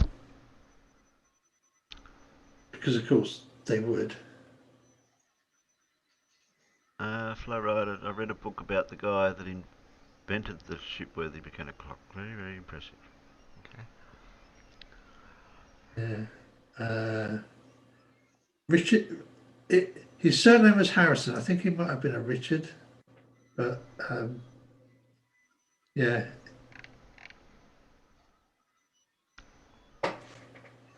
Well, that'll certainly come into it when we research that lot, because that's something we've got to get into.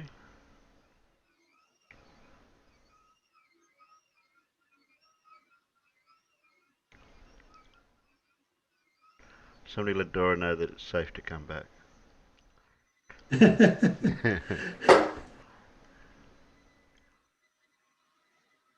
that out of my brain.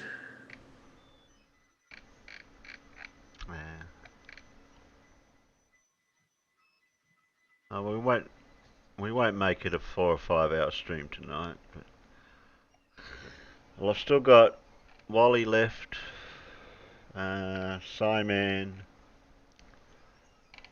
Isaac Butterfield,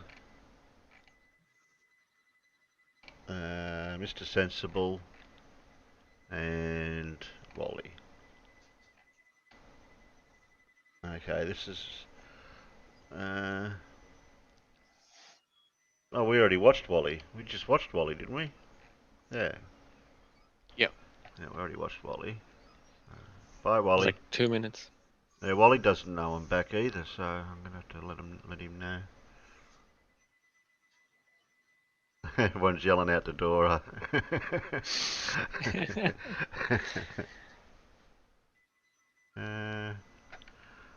So, Mr. Sensible. Oh, we'll do a funny. Then we'll do that one. Move that over. How long does Isaac go for? Okay. This probably won't make no sense to people, this one. But Flat Earth Aussie Jesus comes from up this way in, yeah, where's Wally? Comes from up this way, Byron Bay. So, this is the area that he lives in. Okay. Of the East Coast.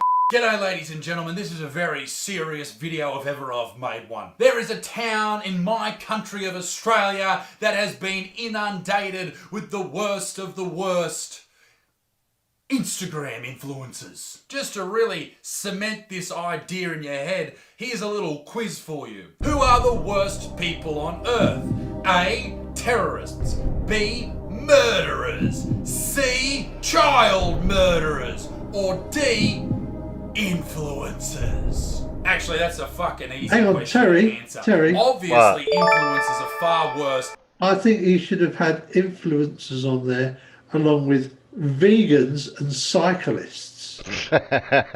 Okay.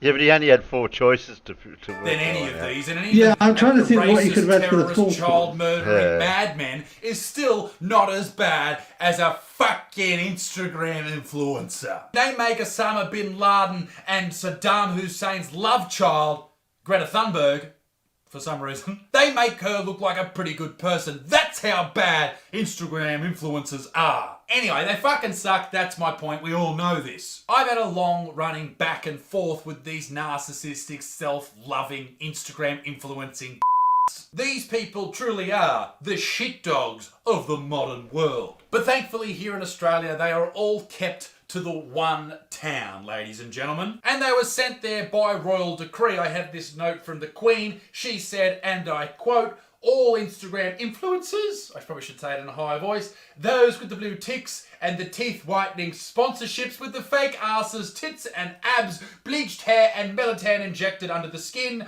will hereby sentence to a life of soy lattes, hemp shopping bags and a vegan diet in Australia's most remote penal colony, Byron Bay. But, ladies and gentlemen, let me just tell you about the sponsor for this video for a hot second. This video is brought to you by the great people at Manscaped.com. Ladies and gentlemen, let me tell you this. Manscaped.com has turned my date nights around.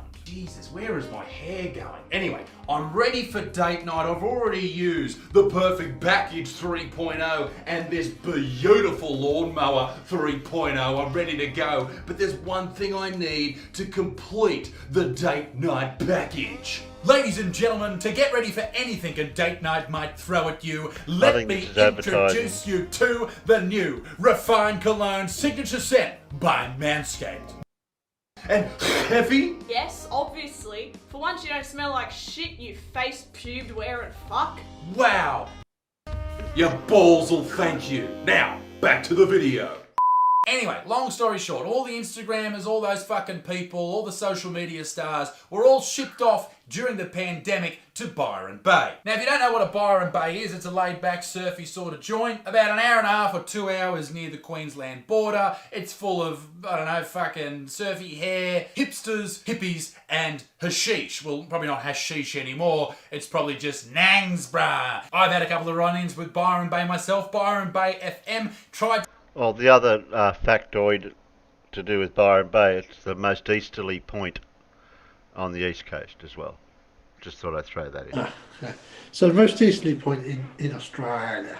Yeah. To have me cancelled from touring there 2 years ago. Of course, them doing that was great publicity and I sold the show out. I'll be back in Byron Bay in a couple of weeks. Make sure you get your tickets. The ticket link is below. And after that show, we did find one of the most interesting people in Byron Bay. Here we have an interview with the mayor of Byron Bay. I was going to say, find the most interesting person in Byron Bay, and they ended up interviewing Ross.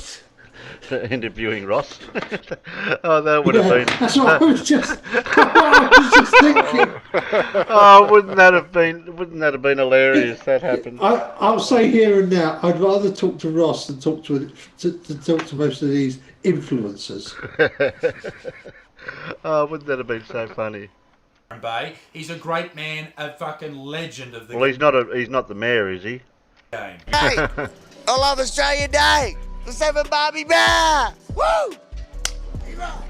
Thank you, sir. So I guess the influencers will fit right in. Now, what happened after this influx of influencers may shock you to your core. You see, Netflix, the streaming giant, decided to create a TV show out of it. And basically, a reality TV series for us to watch as normal folk and think, fuck me, these people suck. Yeah, I said that, new Fred. reality show coming to Netflix is copping serious backlash from a small Australian community. Byron Bays is set in the town it's named after, following the dramatic lives of social media influencers. Byron Bays. Spelt B-A-E-S. Who the fuck at Netflix decided that that was okay? Who signed off at that? Who at Netflix said that I was too offensive, but they'll show these fucking pieces of shit? But the town folk of Byron Bay are not happy about this show. And I'm not talking about the fucking coke fiends from the Gold Coast who travel down there on the weekends to really get in touch with nature. I'm talking about the actual people that live there. They are filthy about this. So what would you say to Netflix, Ben? Netflix off. You fucking nailed it, man. You fucking nailed it. The evil people at Netflix will be cast away with that amazing, just perfect line that was just handed to you by the producer. Well done, mate. You nailed it. Byron Bay is believed to have more social influencers per head of population than anywhere else in Australia. And that's why Netflix says it wants to feature some of those hot Instagrammers living their best lives in its reality TV show, Byron Bays. Can you blame Netflix for not wanting to cash in on this? Australia has proven over the last couple of months that they love to watch the most painful people in the world mingle with other painful people. Married at First Sight, a massive TV show here in this country, the biggest in fact, on the biggest network. It was the most highest rating show, and what that show is painful c***s marrying other painful c***s and being painful c***s. No wonder Netflix wanted to put this fucking show on the air. It's going to do great numbers. Now that's not Bay as in B-A-Y, but Bays as in B-A-E-S, which is slang for before anyone else, in case you didn't know. Is it? How fucking old am I? I don't understand any of the lingo anymore. This is sad. Yeah. Future's now, old man.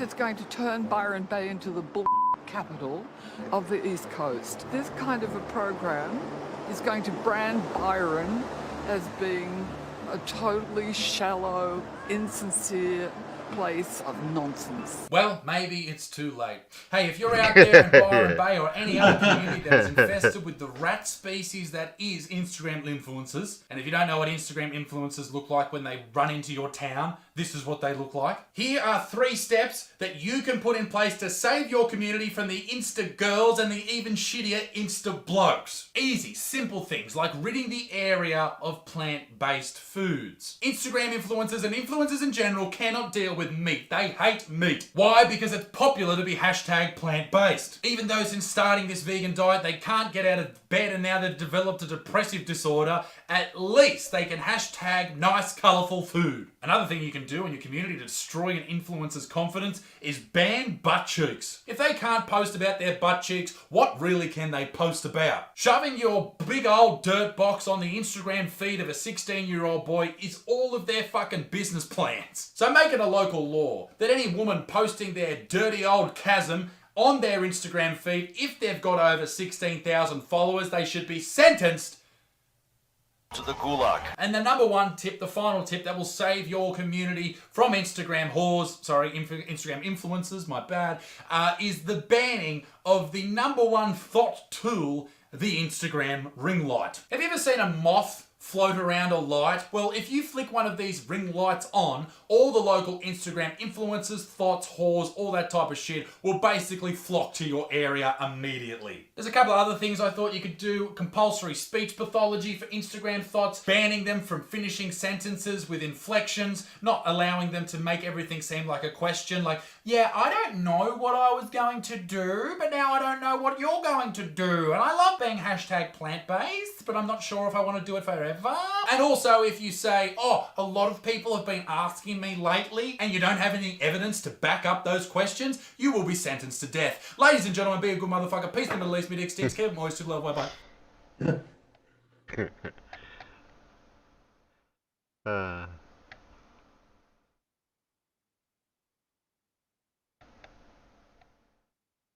So the media are trying to make a buck on anything these days then, for Netflix and places like that. That's terrible. Yeah, so influencers, vegans and bicyclists should have been on that list. Come on, side chat. Could you let us know what the 4th one ought to be? Yeah. Yeah, who's worse than a cyclist or a vegan?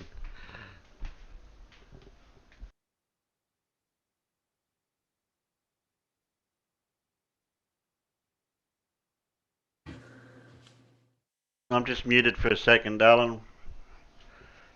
Okay. Well, you're not, but...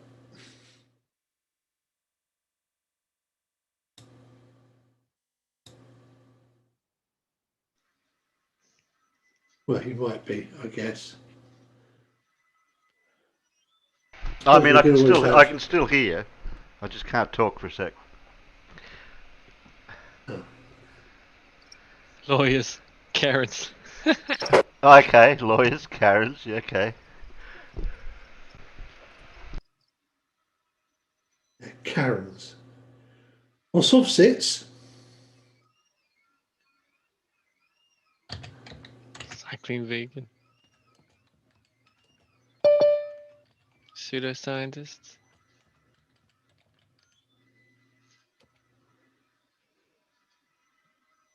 Who's knocking at the door? I have no idea, and I don't have the power to let them in, do I? Cycling vegan lawyers. They're the worst. Vegan lawyers.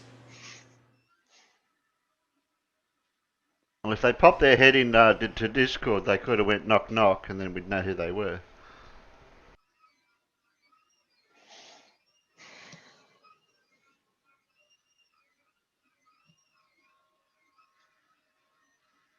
Karens and Kens.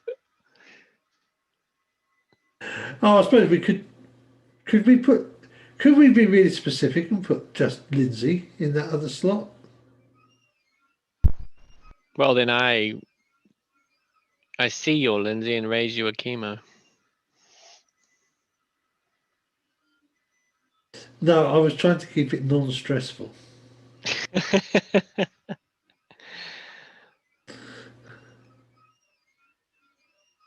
Fair deal.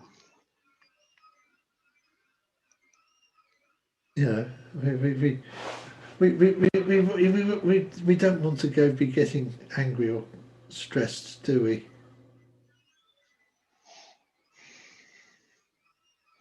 You know, that's why I'm staying out of places these days. Oh, I better let Blue in, Alan. He'll get shitty if I didn't Yeah, let him in better quick let enough. Blue in. Ah, he's challenging my model with his model. I see how it goes.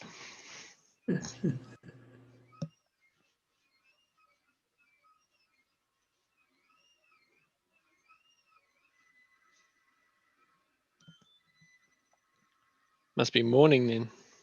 Morning, Blue. Good day, mate. G'day, mate. G'day, Blue. G'day, mate. How they hanging?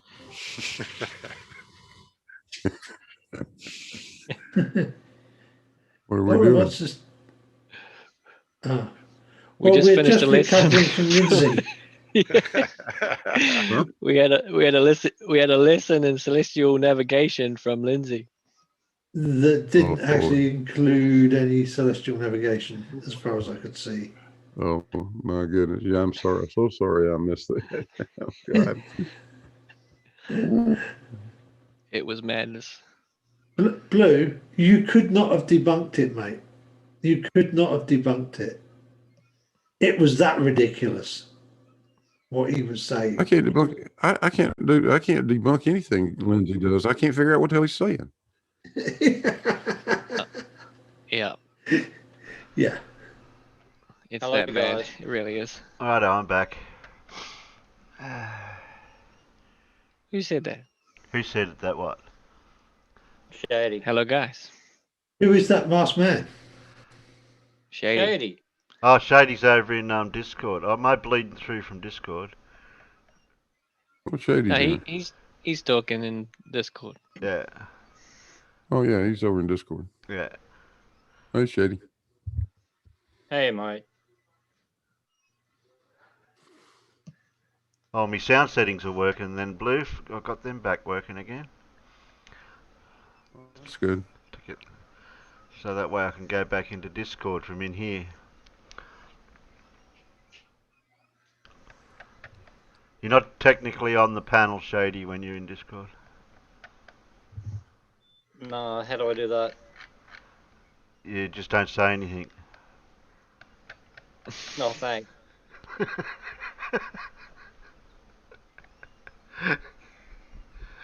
Thanks for that. Yep. Cheers. Is it Slim Shady? Who's Slim Shady? No, I'm not freaking standing up. Go away.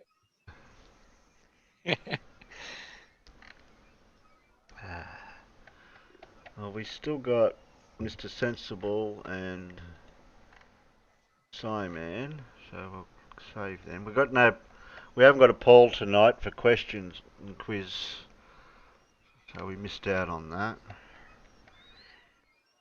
But we'll see how we go next Saturday for that one. I was hoping to do a bit of ranty stuff, but we didn't quite do that. Oh, my internet connection is unstable. Why is it saying that? Where's You're Paul? cutting out a bit. Yeah, I don't know where he is. He's not. I didn't get to speak to him. Is he down in Gems at the moment? I don't know. I'll look. Yeah, I'm just looking now. Oh, yeah, he is too. Yeah. I left. I was in Oh, Gems no. and I quit. I'll message him. I quit too. But now I'm in, what do they call it? 3 space. With Bez and everyone else. Oh. Why? Big Why would you do because that to yourself? because SE Montreal wouldn't come to a personal chat with me. I sat there for half an hour and invited him, and he would not take me on. He had to have his backup. So I went to Three Space, and actually they were quite nice to start with, and then a couple of people came in and turned into utter usual flirts. Yeah, But you're they were probably on a actually video quite, now. They were FYI. actually quite cool to start with. Oh yeah, there was a live stream. But I'm because they probably don't watch this channel, so I've actually baited them a little bit, and I'm going to continue to bait them. And yeah, we'll see. Just keep watching for the punchline.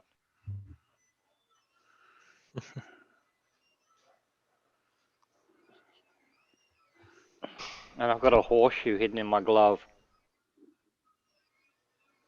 Hmm. Oh, okay, blue tag. Paul, I DM'd him, and he's got an open mic, so I don't know if he's talking with anyone.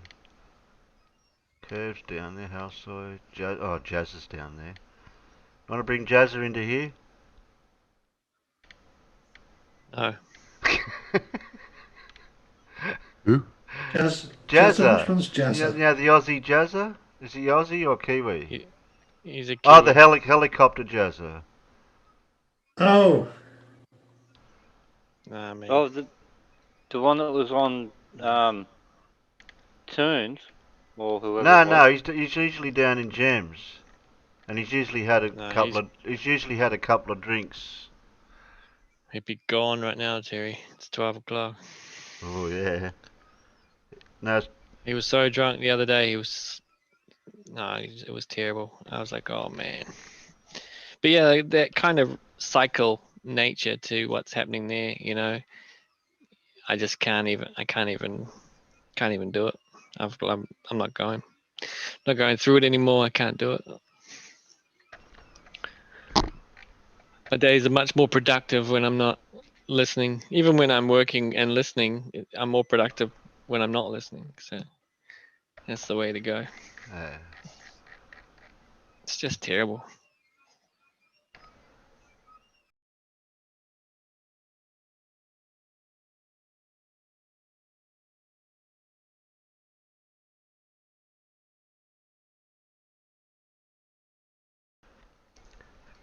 Okay.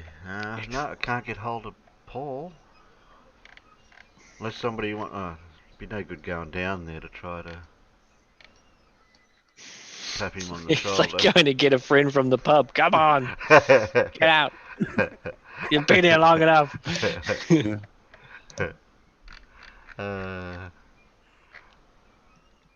Yeah, they talk all over Paul in there. It's not very nice. They do. Once in a while, Paul gets aggravated and speaks up. Yeah. Bloody, I nearly lost. I talk all over them. I nearly lost me bean last night at chemo. I was a hair off. Well, that's not difficult, is it? Yeah, I was about a hair away from it. They were talking about gas pressure, and I think you might have been there, Blue. They're talking about gas pressure and atmospheric pressure stuff. I think it was it percentage or was it Jeremy? I think it was Jeremy. And I came in, and I wanted to ask a question or say something, and then Chemo said basically said shut up, somebody else is wanting to talk or something, and I actually waited for a gap to speak, like being polite. And Chemo basically told me to shut up and let somebody else talk. Wow. Chemo has no business being a mod. Yeah. I thought it was open mic. You're allowed to, anyone can join the conversation. Yeah, it's supposed to be. It's a chemo show. And if it's not chemo, then it's data. Oh my goodness, data is Data was enough there for today. me I think face through my monitor. Data was in there today. We'll send him in there. I tell you what really gets me about Chemo in there is he comes in. I think he's streaming it on his YouTube channel, isn't he? And he comes in there and not he runs. directly, not directly. Oh, I thought you were streaming it directly Sometimes on he the YouTube did, channel. but he learned his lesson because people knew he was streaming and he kept like swearing and making, getting strikes and stuff. But now he just records you and he repeats himself so he gets a good recording. So because you can hear yourself repeat, echoing a little bit, and that's when he's recording you. Yeah, but it's just like he just comes in there and literally runs it like it's his server, Yep. his show. Yeah. But that's because Jem's allowing him to be his pet flurfer. Yeah. And when Chemo's not there, he lets Data go and Geo go, and it's just like, oh my goodness, I can't listen to another uninformed opinion, by any of those three. It's too much. It's way too much. Yeah, but has Globy's got similar rights on some flat Earth channels, like the Brandon channel? No way. No way. Hell no. Brandon's, he gets spoken all over, and Brandon just lets it happen. And when the Glober speaks up, they mock you for complaining. It seems to me that oh shit, sorry. Oh, that's okay. If we were all smart about it, we'd just stay off those channels. I do. I don't go on Brandon's. Oh, here we I go. don't go on Oakley's. I don't go on any of them. Huh? I think we found Paul. Oh, good. I don't go on any of those damn channels. If we weren't there, they don't have a show. Yeah. There's Paul. Brandon's channel would dry up and blow away real quick. Yeah, only today they were discussing the mod roles over on Gems. Between a few of the mods from Gems. And they're discussing this over on Brandon's channel. I'm thinking, what are you discussing it for on Brandon's channel for? Brandon made the claim that Oakley's seven questions, like housekeeping questions, have never been answered. I'm like, are you serious? Oh, one of the first videos I did answered every one of them. Exactly. What the hell is he talking about? Exactly.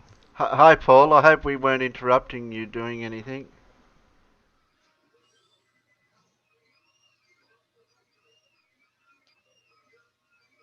Paul?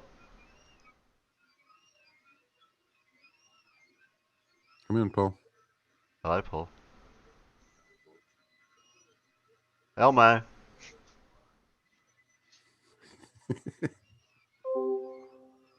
Okay, he must have problems with his sound.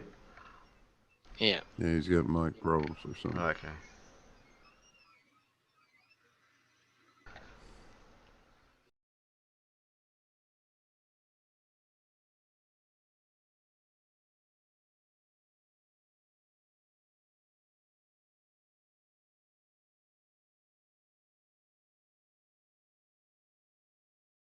Oh, yeah. And maybe the cider. Bacon goes with, and you can't say eggs. Bacon goes with, but you can't say eggs. Yeah. Oh. Hash browns. Bacon goes with, can't say eggs. I've seen bacon wrapped in other foods, like you wrap it Hash around. browns. Hash browns, you reckon? Okay. Mm-hmm. I mean, I know the correct and perfect answer, but I was, cheese. I was going to wait. Miro's saying there's a background noise, but I can't hear any background noise on my end. I can hear some squeaking coming from somewhere. Squeaking. Oh, it's probably Sheeples and his machine squeaking backwards. You got your machine still going, Sheepy? Yeah. Okay. But it's not. My mic's not activating. Or maybe when I talk, you can hear it. Yeah, I think it's when you talk. Because Zoom tends to seems like sometimes it keeps people's mics open when you finish talking as well, even though you're not lighting up. It's almost finished. There we Got go. a couple of minutes to go. Fred's going filet mignon turkey sandwich. Bacon goes with everything. Bonstead's got the correct answer. Bacon goes with everything. Okay.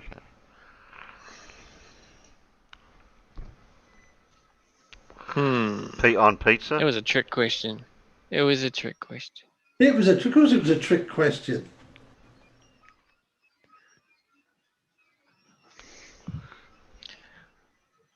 Yeah, there's We'll see if we literally can nothing there. Can we identify the sound? Hold on a second. I'll go right by the machine.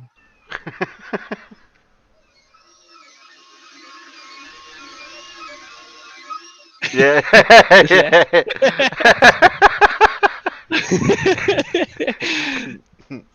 Source of sound located. There we go. Yeah, I can't. Unfortunately, with 3D printing, you can't just pause it. It's 94. Oh, sorry, 93% now. So it's almost there. How about we tag Jeremy over in debate flat Earth, and we'll get him in here. Jeremy. Yeah, then I can ask him. Then I can ask him the question that I was going to ask him last night.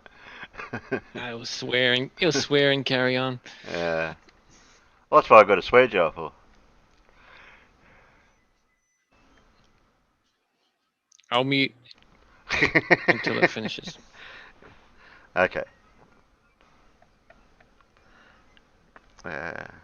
We'll go for another video for now. Yeah. Okay. Yeah. All right. What have we got? We've got most pointless flat Earth experiment ever. Dumber than Simon Dan's Chris the Gate guys. Oh. Well, that's going to be interesting. Right, I thought it was Chris the Gate guy that was doing it though. At least the picture I saw. Okay. Well, this one's dumber than him. Or maybe it's just Gate guy being even more, even worse. I don't think he can top the Gate.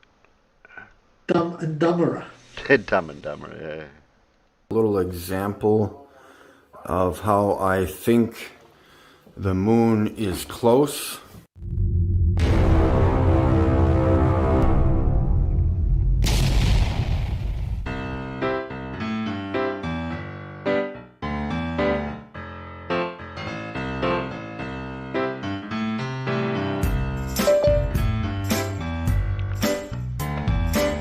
Hi, my mum bakes cakes. Long time no talk. Hello. Today we're going to have a look at something presented by Mikey Smith, horizontally opposed, as he thinks he has some sort of evidence that the moon is close and local. I don't think we should waste any more time. Get on with it. Roll VT. Just giving you a little example of how I think the moon is close. Look, Mikey, I don't really want to burst your bubble, but please consider your bubble popped. That's not the moon. That's a ceiling light. And how we perceive it or we observe it when we look at it. What? Out of focus at least 50% of the time? And you can see how much of it we see from the bottom looking up. Okay, so looking at your ceiling light from below, we can see your ceiling light, as there's nothing obstructing it. But if we go to the top of the ceiling, yes, we only see that much.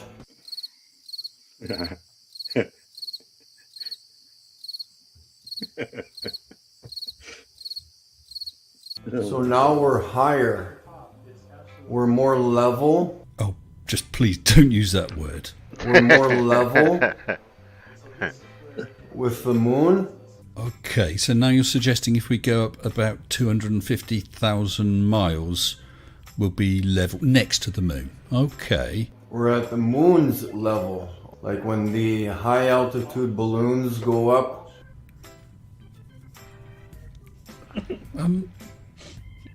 Is there something here I'm missing, Mikey? You do know that high altitude balloons don't go 250,000 miles up. You do know that, don't you? Like when the high altitude balloons go up to 20 miles or 22 miles or whatever they go to. Yeah, that's right. I'm amazed. High altitude balloons go 20, 22 miles up, which is nowhere near the moon. You view them from that position, and when you come down to Earth, you see them from this angle. Well, I don't suppose you've got any photographs of the moon looking like your ceiling light then, have you? Perchance. That's why it looks wider and bigger. But as you get higher and closer to the moon, it becomes smaller. You're telling me that that light looks smaller now you're closer to it? Really? It becomes smaller to the observer because you're looking at it from a different angle. I think you're looking at it from a different planet. You guys understanding how this could work? No. No. And this is observable even through airplane windows. The same thing with the stars. You lose sight of the stars because now you are more at eye level with the stars and the moon. So not satisfied with high altitude balloons flying at the same height as the moon, now commercial airliners which fly, 6 to 8 miles up, are the same height as the stars. Instead of looking from this angle down up at the ceiling or the dome or the firmament, which you would see the stars now, and then you go up to the moon at moon level. Well, Mikey, I'd like to thank you for your new teachings, although I'm not entirely sure that we all quite grasp them. So I'd like to suggest that we all sit back, relax, and study your demonstration again.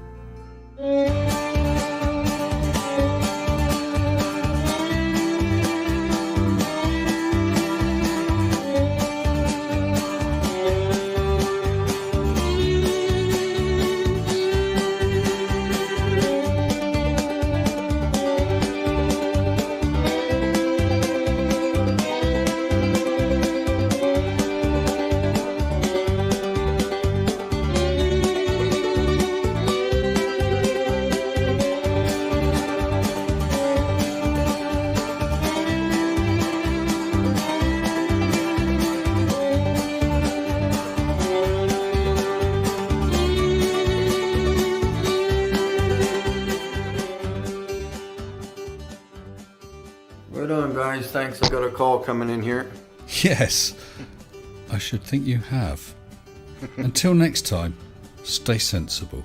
I want to give massive thanks to all of my supporting members and patrons.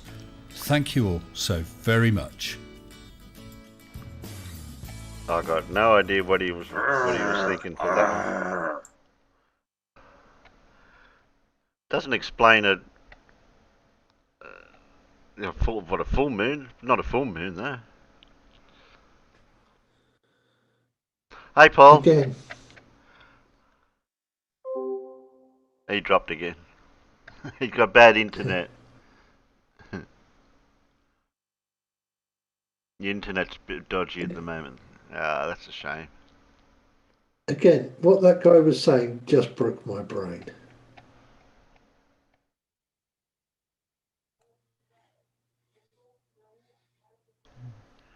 Who was that? Who was he? Who was it? Yeah.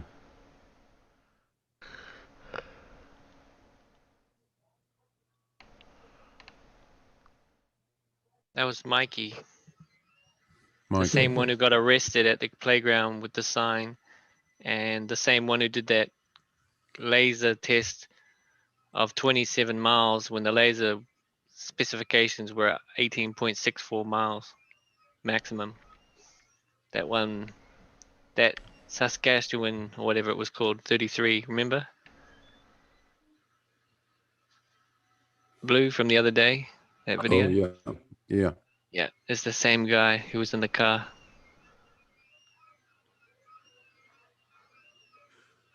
Oh, that goofball. Yeah. Did they ever figure out what he did with the laser thing? No, they think it's definitive from what I've heard.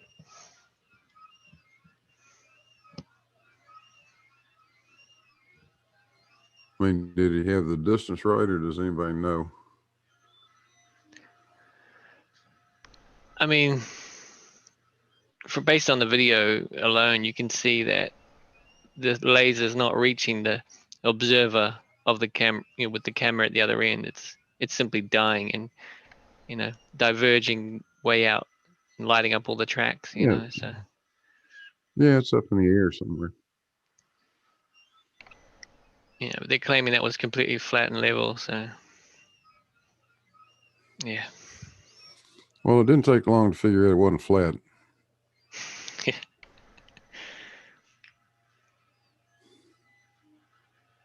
Yeah, a certain Canadian flat earther has decided that my responses to a couple of comments in Bob the Science Guy's Discord warranted calling me out for not answering his questions on the use of film on the surface of the moon, because I've never ever given him I've never ever addressed his comments, his questions on how could that have possibly happened. I don't talk to SC anymore. No, I don't either. I'm fed up with being insulted by a guy that drives a damn garbage truck. Yeah. Personally, I have respect for people who can do that sort of crap job. Well, I don't mind. I mean, I'm not making fun of his job. I'm just saying that I don't really think if you knew more than I know, you'd be out there doing that job. Yeah. Well, exactly. And how's his last There's one? nothing wrong The with twin. him doing that job. I'm not complaining about that or making fun of him or anything else. It's honest day's work. What the hell? No problem with that at all. I wonder if he's still going on about his twin boat paradox or twin hump paradox or whatever it was. That was his latest. That was his latest one.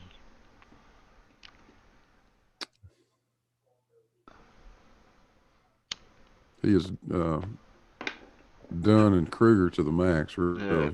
Yeah, don't ask me to try to explain that one. I think I used the analogy, there's a car parked out on the street. I look out the window and see the car, and then the neighbour across the road looks out and sees the car, and then that means that there's two cars. Something like that. Maybe one is converging, merging, and disappearing. Oh my God! Hello, women.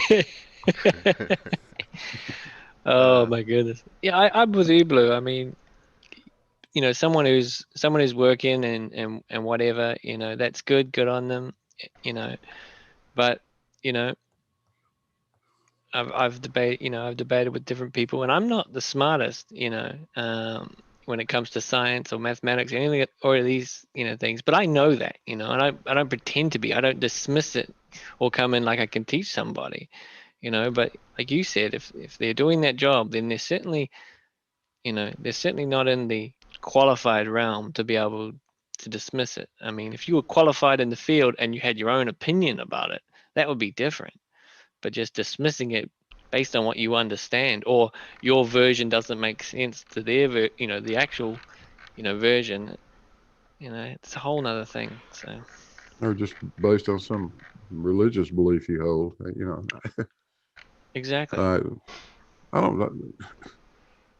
don't hold any man accountable for the kind of work he does. If it's an honest job, I mean, I'm not too happy with drug dealers and bank robbers and people like that. But yeah, you do an honest day's work. There's nothing in the world wrong with that. I don't come to your place of work and tell you that you're doing it wrong. And when you get off into areas that I have particular expertise in and made a living doing for 45 years, I take offense. Rightfully so. I also, are often humbled by the knowledge that some of the people who are in the debate, hold. And I asked, what's his name, Brian Mabbott the other day. I said, "Can you humble yourself and admit you just don't know these things?" And that really angered him. He got very, very angry. And I thought to myself, that's that hard truth, where it's just like, you don't know these things because you don't know these things. There's no magical, level indoctrination and everything that you want to hand wave it with. You just don't know these things. You don't understand these things, and other people do. You know what I mean? So, yeah. I have nothing wrong with stopping someone mid-sentence and be like, sorry, what does that word mean? Or what does that mean? You know what I mean? Otherwise, the conversation can't go anywhere. It just causes problems down the track. When you reference the topic I said I knew about, and then you go, I thought you knew about that. And it's like, oh, well, you know what I mean? Like, there's no real way out of it. And then the person, yeah, you go. It so often ends up with them. The conversation goes something like, "Okay, I don't know anything about this, so you please explain it to me, and then I'll tell you why you're wrong." What? Yeah, exactly. If there is if there's a man walking this planet right now that knows less about Leica cameras than I do, I don't know who that would be, other than SE Montreal. Yet he can tell us every detail about the very special Leicas that went to the moon. They didn't take. Yeah, I was going to say it was a Hasselblad they took to the moon. Yeah, the Hasselblad. I meant Hasselblad. The very special Hasselblads that went to the moon. Yeah. And I've read the report. And I've read the reports, Alan, on the testing they did on Ektachrome film in a vacuum to see what happened to it. What effect it has. And what I got out of the report that I read was it basically alters the color. Exposure to very low pressures over a period of time alters the color response of the film, which I think is why you see, those are kind of washed out looking, the originals. I think they also got the exposure wrong. I think quite a lot of those Ektachomes, certainly on the surface, look like they were just overexposed. Yeah. A little. Not huge. And of course, they couldn't adjust the exposure. It was all preset. Yeah, it was it's all preset. They just held them on their body of the suit and just went click. Hello, Paul. Okay. Hello. You're back again, Paul? Can't promise. Yeah, can't promise I'll stay connected. I've been having enormous trouble with my internet tonight. Okay. If it drops out again, I'm just going to give up, all right? Okay. Yeah, well, I seen you down in Gems, and I thought I'll try to kidnap you. Yeah. I just saw the message, and I thought, I'll come in. I've got nothing prepared, but whatever. Whatever. Is anything happening down in Gems, or are they talking about other crap? No, it's boring as hell. Are they back on Bitcoin again? I'm sick of hearing about it. Yeah, I'm sick of hearing about that too, honestly.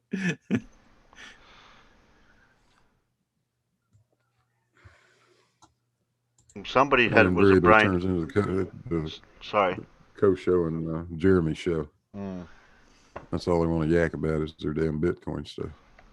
Even another bloke came in there. I think it was today.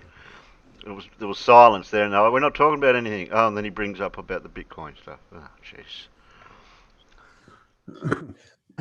I see your Harvard students there. Yeah, we're getting a new lot on Monday. So we get 1 day old Harvard students on Monday coming. Yeah. I had roast Harvard student for dinner tonight too. Oh, I bet that was nice. Yeah. Did he complain? No. And it's... Yeah, I saw you played the Mr. Sensible video. I watched that earlier and I was just as puzzled by it now than I was before. God. We look up at the moon, but if you're raising elevation, you look at the side of the moon. Yeah. I thought he might have been trying to conflate the phases of the moon as you raise in elevation while you see the phases or something, but I didn't know if that was anything. But we see the phases stood on the ground, don't we? Yeah. I mean that's just an overtly obvious example of a flat earther making shit up. I mean, they all make shit up. They absolutely every single one of them just make shit up, you know, and they're unashamed about the shit that they make up too. Wow, that's the forefront of flat Earth research right now. So yeah. I mean, like this Geo that comes into Gems all the time, and he just makes shit up too. You ask him to explain something, and he literally just says a whole heap of scientific words, making shit up. Did you hear his new theory on planets? No. What's his new theory on planets? Well, they may be what they say they are, but they also might be crystals with a crystalline structure that illuminate. Oh, but of course you provided no mechanism for how they illuminate. Or are you talking about the out of focus images? Yeah. The out of focus images that you see through a telescope or a camera that you don't focus on. Yeah. I mean, he claimed before, like a couple of days ago, that no one's ever seen the moon within 15 degrees of the sun. And that when we were pointed out to him that you see, like during a total solar eclipse, you see the moon right there in front of the sun via Earth shine. Oh, but no one's ever taken a photo of that. I mean, they're just denialists. Yeah. Except for all these hundreds of thousands of photos we have of it. Yeah, exactly. That right. And then I pointed out to him, I said, well, like he was trying to say that it could be some dark body other dark body that passes in front of the moon, you know. I said, well, how come that same dark body doesn't seem to obscure stars? Oh, and then he started coming up with some polarization of light shit, you know.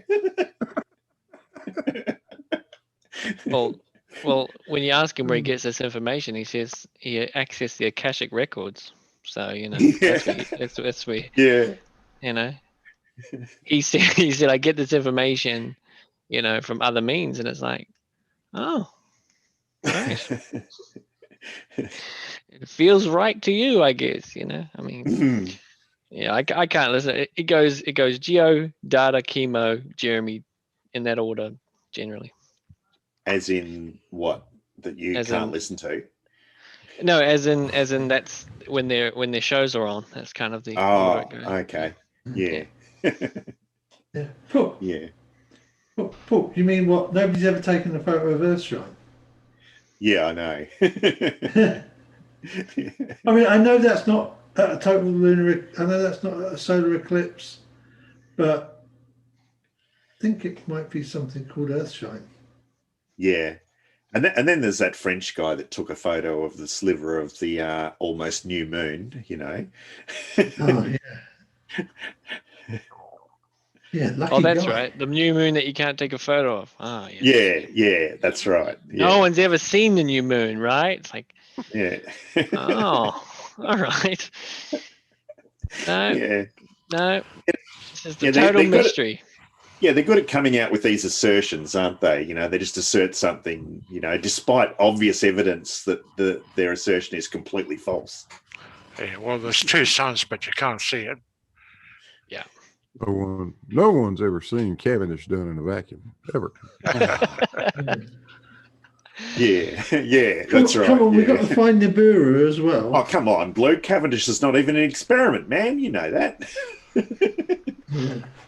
When I asked Chemo what the Cavendish was meant to prove, because he said it will be successful, and I said, "What's Cavendish meant to prove?" Because I don't know. You tell me what it's meant to be. You don't even know, do you? you just brought this argument. You don't even know what you're talking about.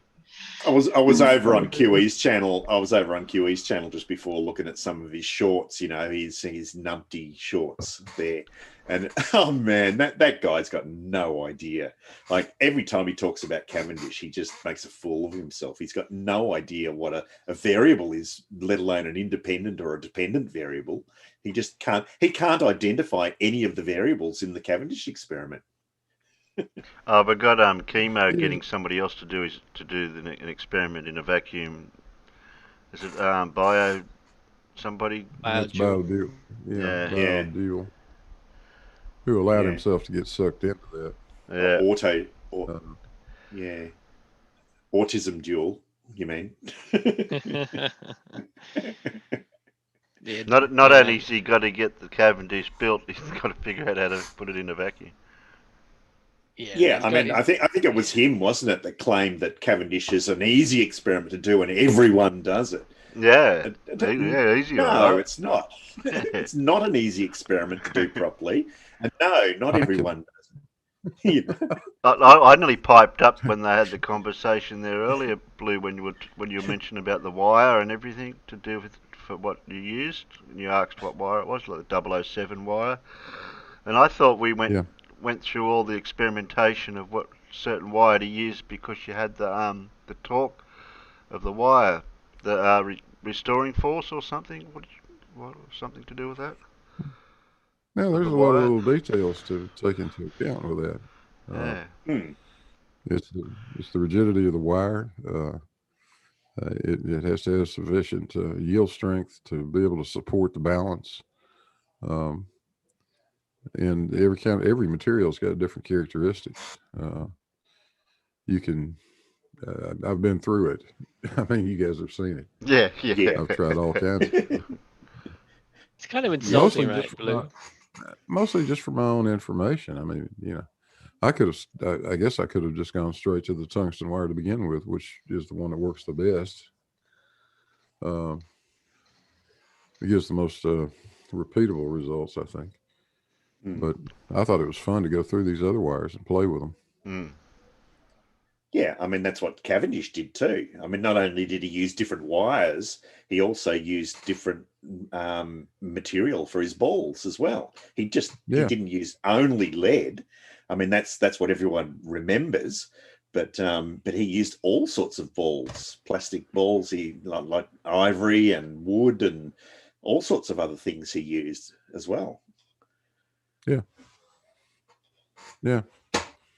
And I haven't felt the need to repeat any of that sort of stuff just because it's already been done. I mean, what's the real point in that? Yeah. I wanted to see how well we could do with measuring the gravitational constant. Turns out you can do pretty well if you take your time and be careful. Yeah. Have you got any more feedback from any institutions for the experiment yet, Blue? Yeah, it'll be leaving here around the 1st of August. Cool. Cool. And I've got a bunch of. I don't want to drag a truckload of wood parts down there and just hand it to them and say, "There you go." I need to put a little bit of a package together for them, documentation wise. A lot of it's on the internet already. What isn't will be on the it's sitting there in unlisted videos, but still, I'm going to put a little manual together for them so they can understand the points that are that you probably ought to pay attention to through the experience I've gained. Yeah. I'll see I've got the final results if you want to look at them. Mm.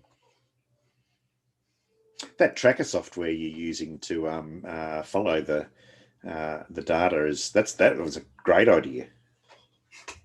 Oh yeah. It's the only downside to it, and that's not a downside at all, but it's not well suited. Although Eric figured out a way to do it off the internet stuff, the regular video feed. I've not even messed with that. I usually do an extra step when I want to use tracker, and I set up the time lapse. And I found out that I could do a 20-second time lapse, and then it gets a nice clean rendition of what's going on. And I just made a time lapse yesterday or the day before on a 6-second time lapse, which I have sent off to AB Science, and he's going to do some of his math magical stuff using the accelerations to calculate G. So we'll see how that goes. Yeah, good. Yeah, that's another method that's used. It's not unknown. I mean, people, you can calculate it that way. Yep.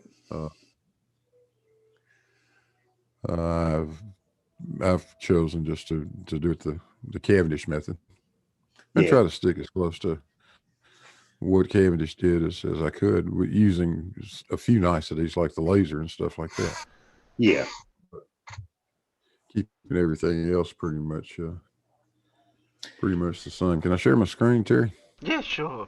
When we're in GEMS, when we're discussing the wire and that conversation, you mentioned a number, and then you said 10 to 17 or something afterwards, or a similar number that it matched. I'm trying to remember. I can't remember the exact words you said, but you're saying a number for the results, and then you said another number after it. I don't know what it was now. I don't know where my screen went to.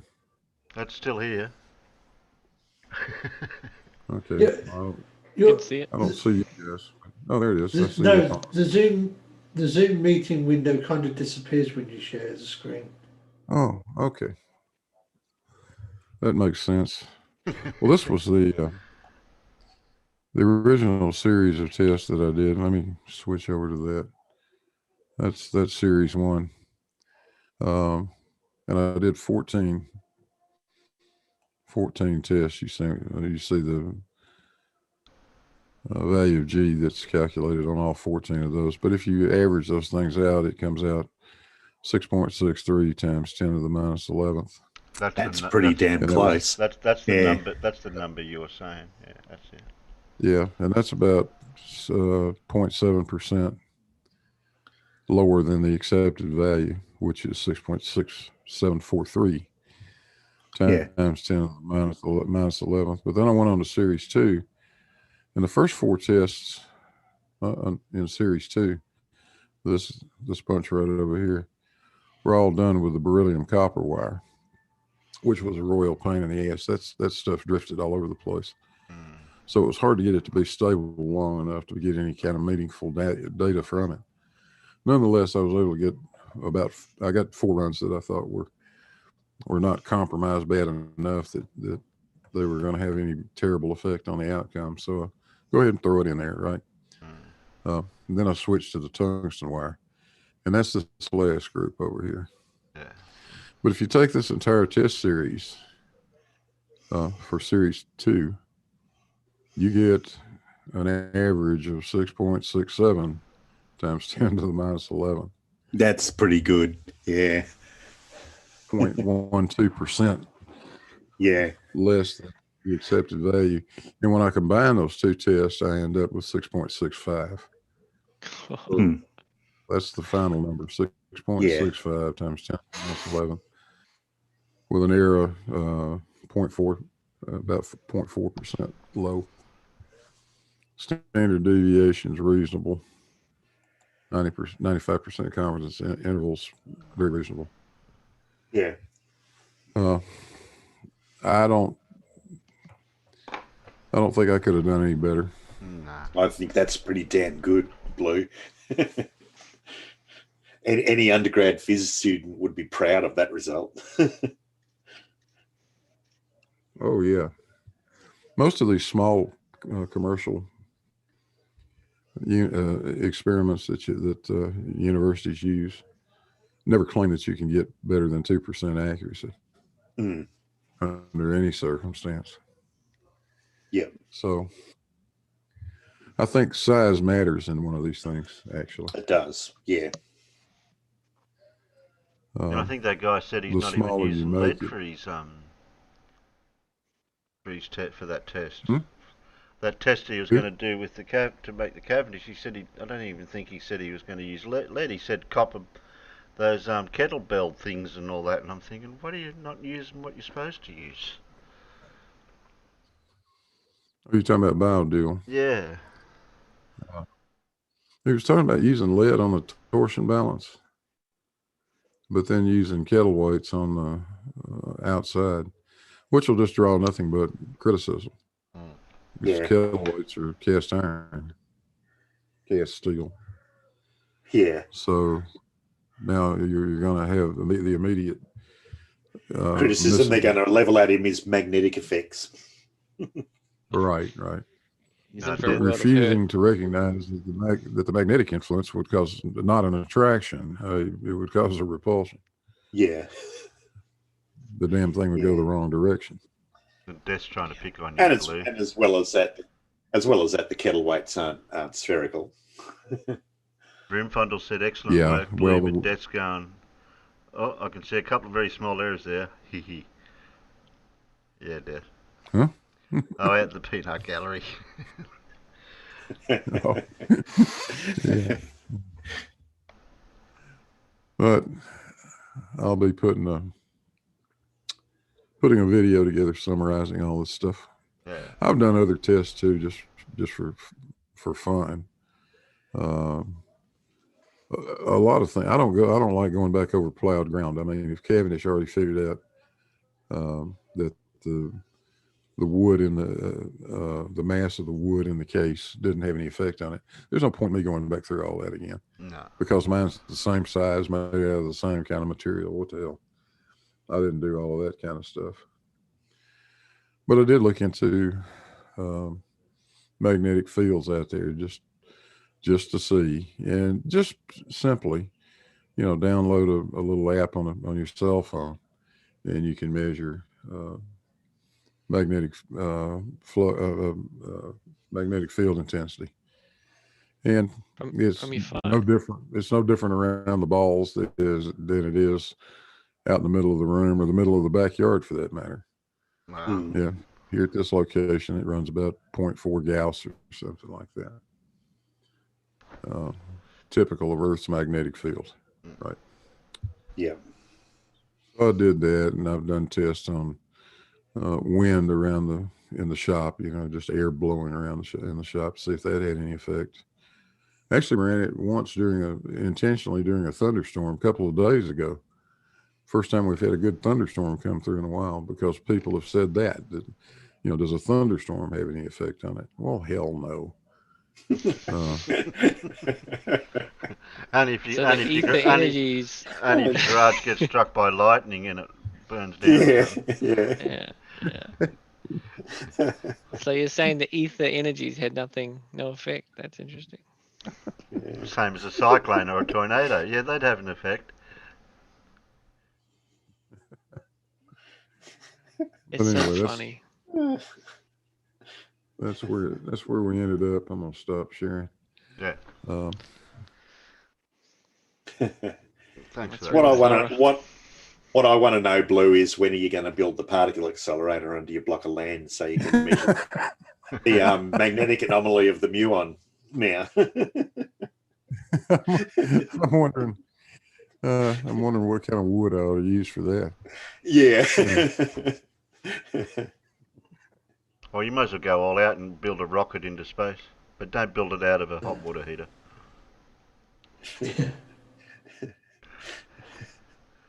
I was going to ask you, linear or cyclotron? Huh? For the accelerator. I'd have to be straight one or have to be do you want me to circular go- so you can have to be circular so you can keep increasing the energies. Fair enough. Well, then you get down to the Higgs boson thing. That too? Is that what you're talking about? Yeah, but you kind of need a really big one for that. Ah. One that doesn't just fit under one property, one that fits under I don't know, 3 countries. Yeah. I don't think the neighbours use would Lindsay. complain if you tell them it's for a scientific experiment. Yeah. Well, you can use Lindsay's model for, accurate dimensions and placement. It's just left of the vortex.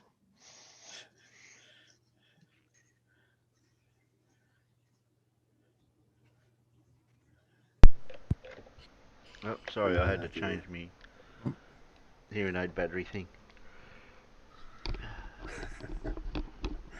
But when they poke at me enough a couple of times here lately, I've asked them to show me a flat Earth experiment that's been accepted by any university or high school or restaurant. Talent show. Yeah. I figure you can find at least one of Riley's experiments on the salad bar. Cooking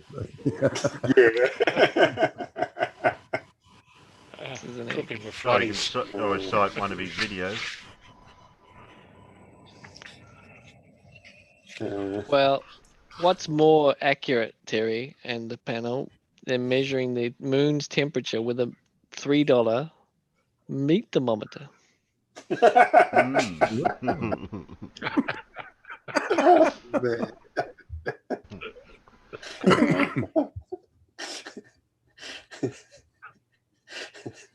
See? Speechless. Oh dear. I can't even think of how that could be done. When I'm looking at Paul's avatar picture, I'm thinking of all those eggs that are going to waste for experiments. Yeah, I know. They're just in salt water. You should get a whole tray of them and throw them in the ocean and go. Here we go. Oh, man, that's just given me an idea. I need to take that photo and I need to superimpose using CGI a whole heap of Rileys in scientists. All the way, little micro ones all the way down the back. With little speech bubbles saying, "This is an egg." And so is this one. They're all in duck suits. Oh, don't bring Nathan into When it. when he showed that on Oakley's show, he followed it up with, "Well, that debunks Einstein." Oh man.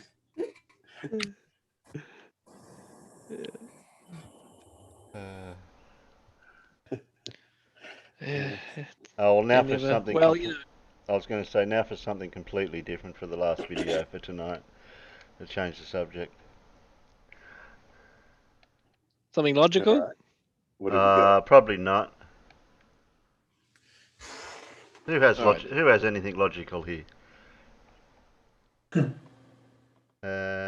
are we? We'll make this the last one. Is a guy who postulated that the US was half the size we are told, because he watched some planes land.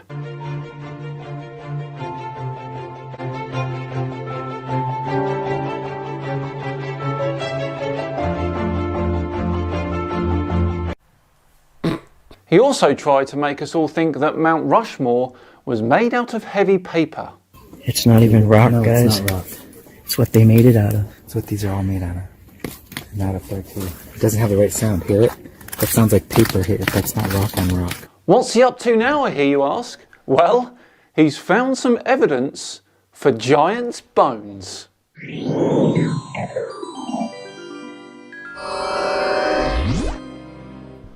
Hello all and welcome along to another episode of Tinfoil Tuesday with me, Simon Dan. Thank you very much for joining me. Before we begin today, a quick thank you to the sponsors of today's video, Raycon. Raycon is disrupting the electronics at about half the price of other premium audio brands. Co-founded by Raycon earbuds give you 6 hours of playtime, seamless Bluetooth pairing, more bass and a more compact design for a comfortable noise isolating fit. This summer, I'll be doing a lot of work in my garden. Return policy. Click the link in the description or go to buyraycon.com/SimonDan to get 15% off your first Raycon purchase. Right, back to today's video where Jason Maggard is out and about and he's come across some rather large stones. Let's have a look, shall we? Just making a short video here. I was in a lot and on an Indian reservation, and they are blocking one of the exits of the parking lot with these very interesting looking stones. And I'm like, at first I thought from a distance it was a tree, but there's no tree ring. But if you could see this, my phone is probably not going to pick this up. This has got a texture and density to it. It's not solid. I know that sounds strange.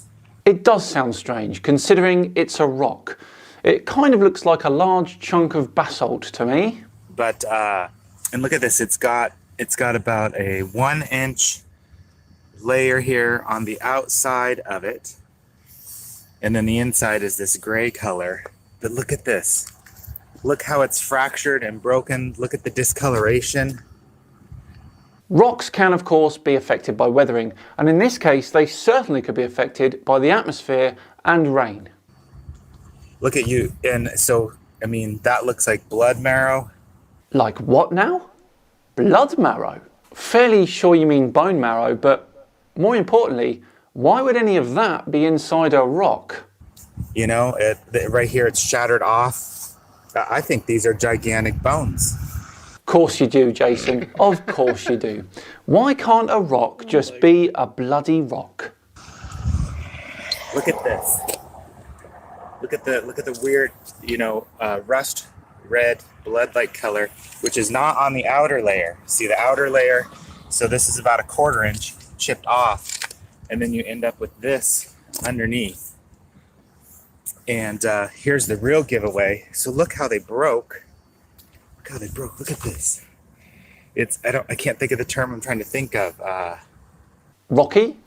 Firm? Hard? Dense? Of the texture of this. But check this out.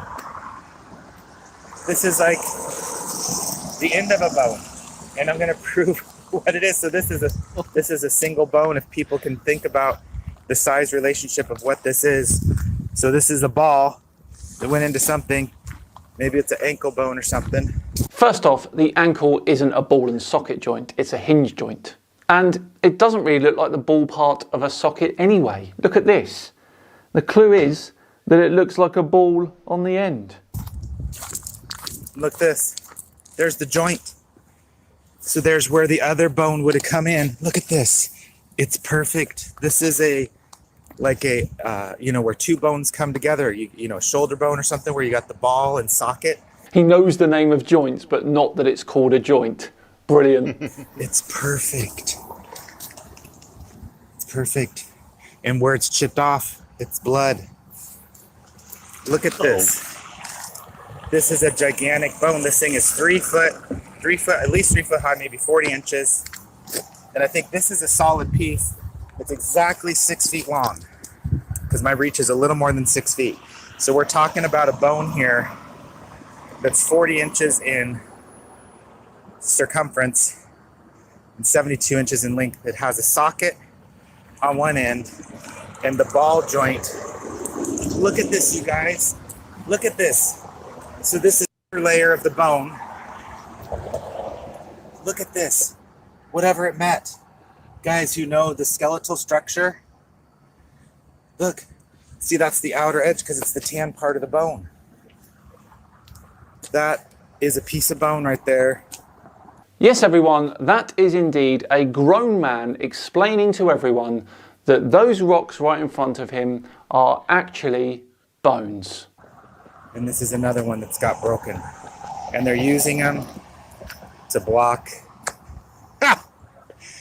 an exit from a parking lot. Right there, people. It's right in plain sight, just all the time when you're driving around.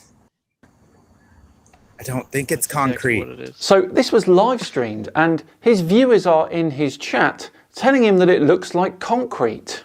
It doesn't look like, I've done a lot of concrete work. This has got, it's got calcium layers to it. I saw the there.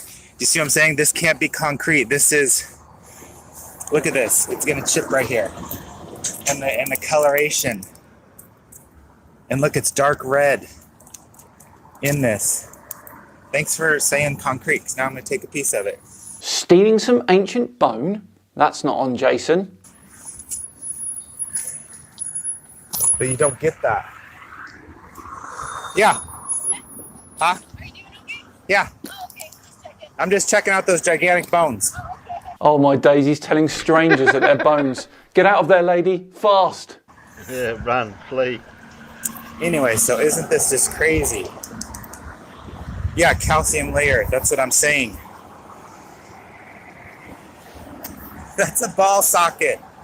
Oh my gosh, I mean, you'd never, and then look at this is the perfect match to it. And look where, see where it wore over time? It wore over time in the ball socket, in the socket. And you've got this curvature here. I'll try to research what kind of bone this could be, so. Yes, please do. And whilst you're at it, also research the giant inflatable banana that's on the loose that's named Dr. Peel. Yeah, not concrete. Not concrete. It's got organic, it's got blood-like stuff in it. It's got a tan outer layer, kind of orange inner, and then you start getting into the dark and this blood discoloration in there. Wow. All right, I got to get going. Thanks for coming on, guys. Wow, 13 viewers. That's the most I've had in a long time. Giant bones really bring them in, hey, Jason? Oh, that sounds very wrong. Ignore that. Well, there we go. What an absolute mess of a video from Jason Maggard there. I really think he's outdone himself on this one. Jason, it was a rock. Just enough time to once again thank Raycon for sponsoring. Remember, visit buyraycon.com/SimonDan for 15% off your first purchase. Yeah, when a rock, I've been Simon Dan. Have yourselves a great day, and I'll see you all on Friday, where I'll be debunking this. This spring, find out how money level.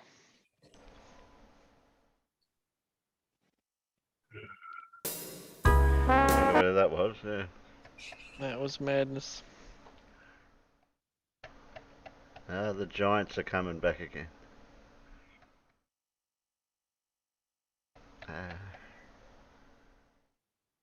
Better stop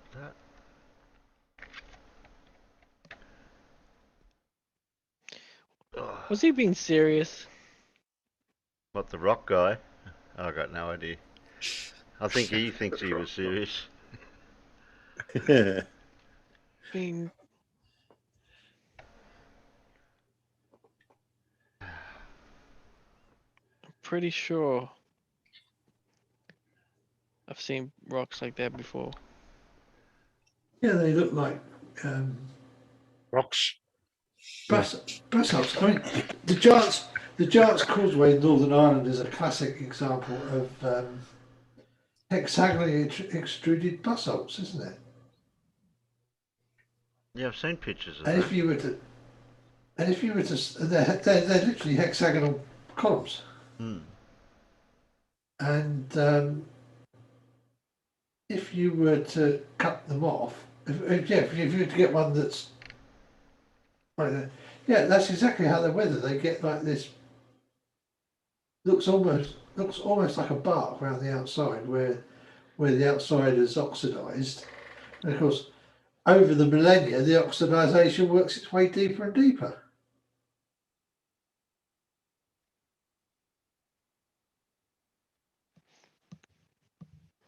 Why would there just be two great pieces of bone blocking the car park? I mean, just like think that through for a second, you know, like prehistoric, you know, artifacts just used to block driveways.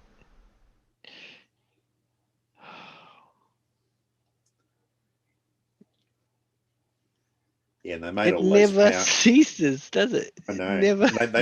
They made all those power poles and telephone poles out of stray toothpicks that were just lying around too. You know. Exactly. They were the trees. Yeah, they were the trees. Yeah. Oh man. Um, There's no end. There's just no end to it. Yeah, but it's got to be easier to find some, prehistoric petrified critter bones to use in your parking lot rather than just, concrete bars or something. Well, it goes along with the giant trees. Like you got the mountain that's out of Close Encounters. That was a tree. They cut that down. Imagine the size of the axe, though. Yeah. That lady pulled up. Are you okay? Yeah. No, I'm not okay. I'm looking at this giant bone. Yeah. Well, at least she recognised that there was something wrong with him. Yeah. What are you looking at a Probably rock thought he was for? trying to remove them, like trying to move them or something, you know. Oh my goodness. Holding the phone video and talking to the phone while you're looking at a rock. Exactly. You okay? That's what I was thinking. If I see a guy standing there holding his camera phone while patting a big fucking rock, I'm probably going to stop to see what's wrong with him too.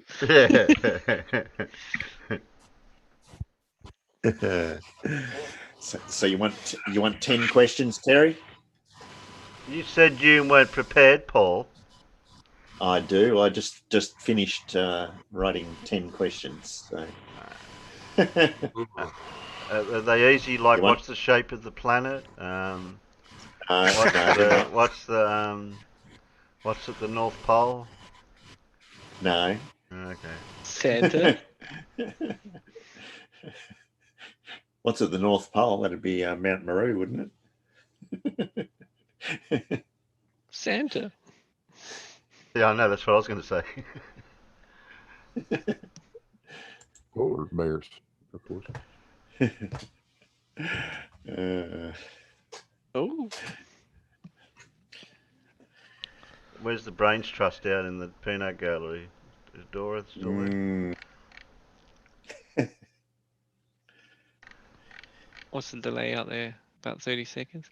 About 20, 25. Yeah, we'll give them time to catch up and start reading the questions, hey? There it goes. All right. So, first question.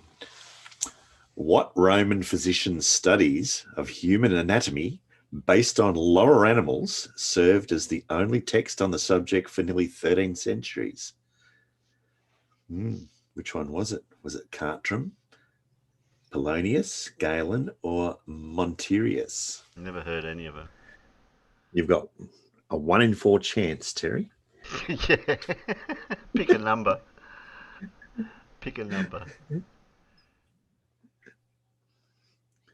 The Roman physician study.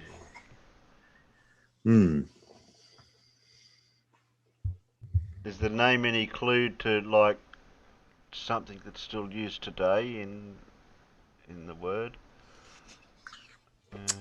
Not really, no. Okay, that doesn't help.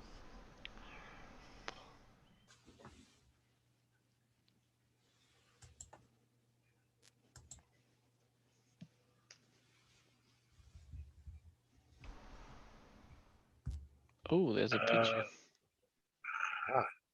Yeah, the clue's there somewhere. It is. It is. There is a clue there. Are they giants next to a tree? Ah.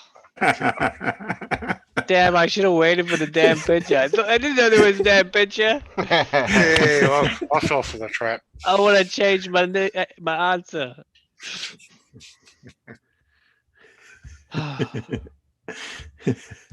You said you got 10 questions ready. You didn't tell us they were accompanying pictures. I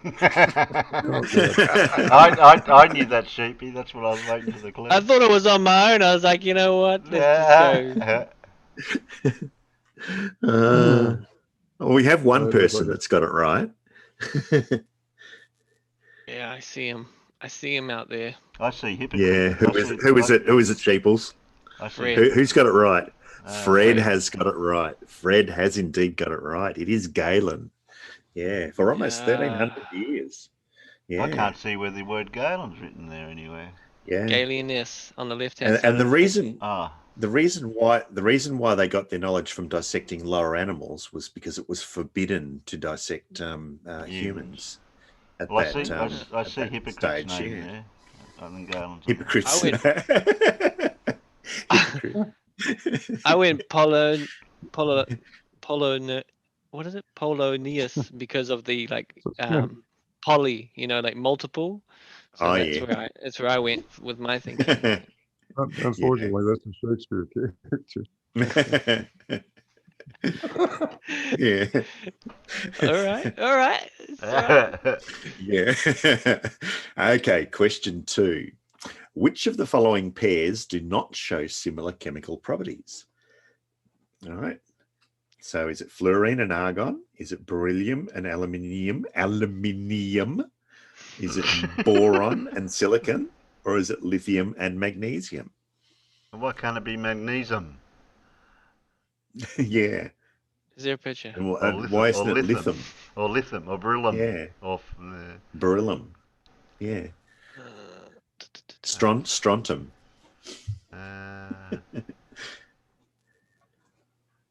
I'm wondering if fluoride. No picture? Yeah, there is a You clue. want a That's picture? what I was.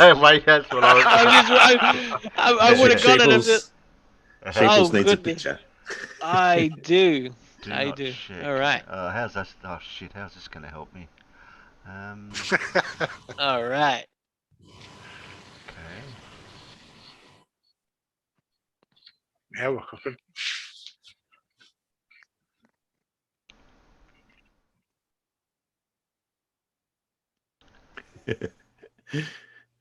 I can't read a periodic table, so I've got no idea.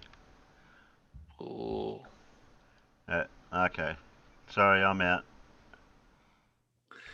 Similar properties. Do not show similar chemical Yeah. properties. Yeah. You had to get the one without the names, didn't you? Hey. And the only one I know is FE.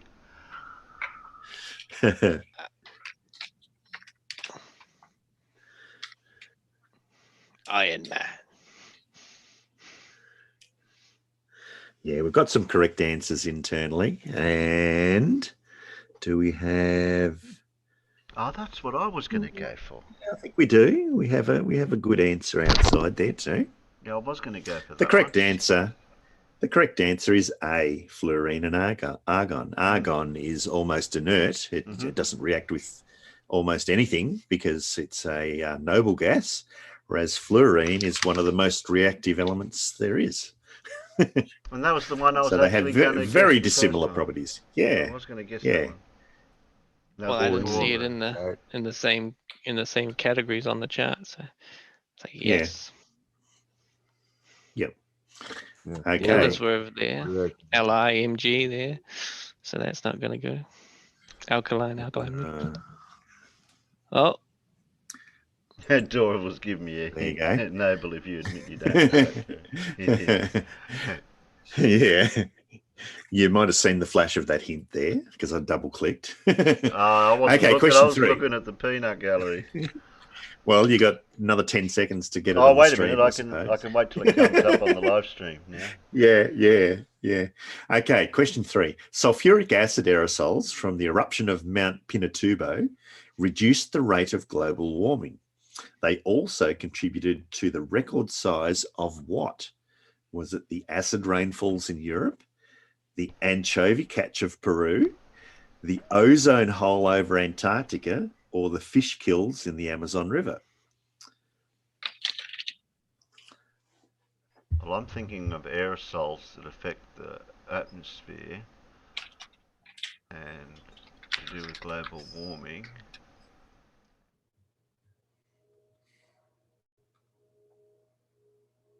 Yeah, I reckon it's that one. I reckon No, answer you're B wrong. sounds a bit fishy. I reckon you're wrong, John. I'm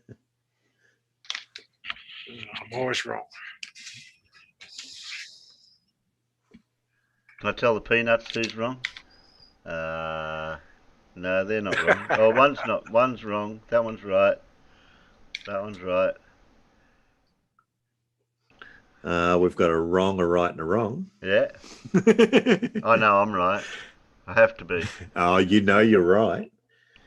And what if you're not right? Does that mean you left? Well, even going by the question, I've sort of worked it out. Deduced it. Yeah. I've got one right.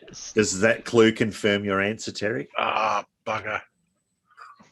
Oh. Because we know the ozone Does thing it? is over the Antarctic area. Yeah. And if you guessed the Antarctic ozone hole, you would be correct. Yeah. Yeehaw. Okay. Well, Question D. Question D. D, yeah. Question D. The time interval between two successive occurrences of a specific type of alignment of a planet or the moon with the sun and the earth is referred to as what? Is it a conjunction, an opposition, a sidereal period, or a synodic period? Time interval between two successive occurrences. Specific Of type a specific type of alignment, yeah.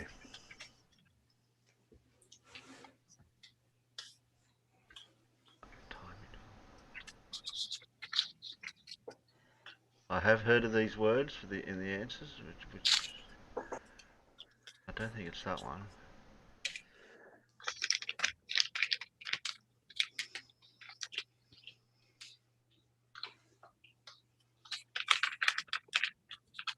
I'm picking up on two of them, but Which two are you picking up on? the C and D. Okay.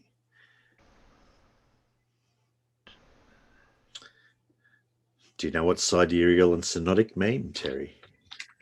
Oh yeah, sure. You want me to tell you?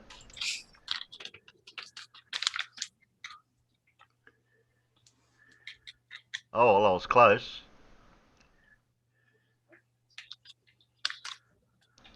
Which one? Well, the answer is in the clue. Yeah.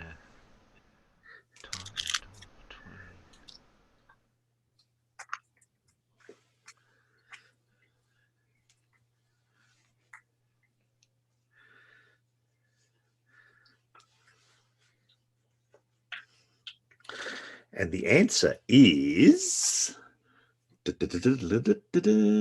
It is D, a synodic period, because the question specifically says alignment of a planet or the moon with the sun and the earth. So it's aligning with the sun. Yep. So that was question D, was it? It was, yeah, that was for question D. Yeah. So the answer is D for question D. Yeah. Also known as question 4.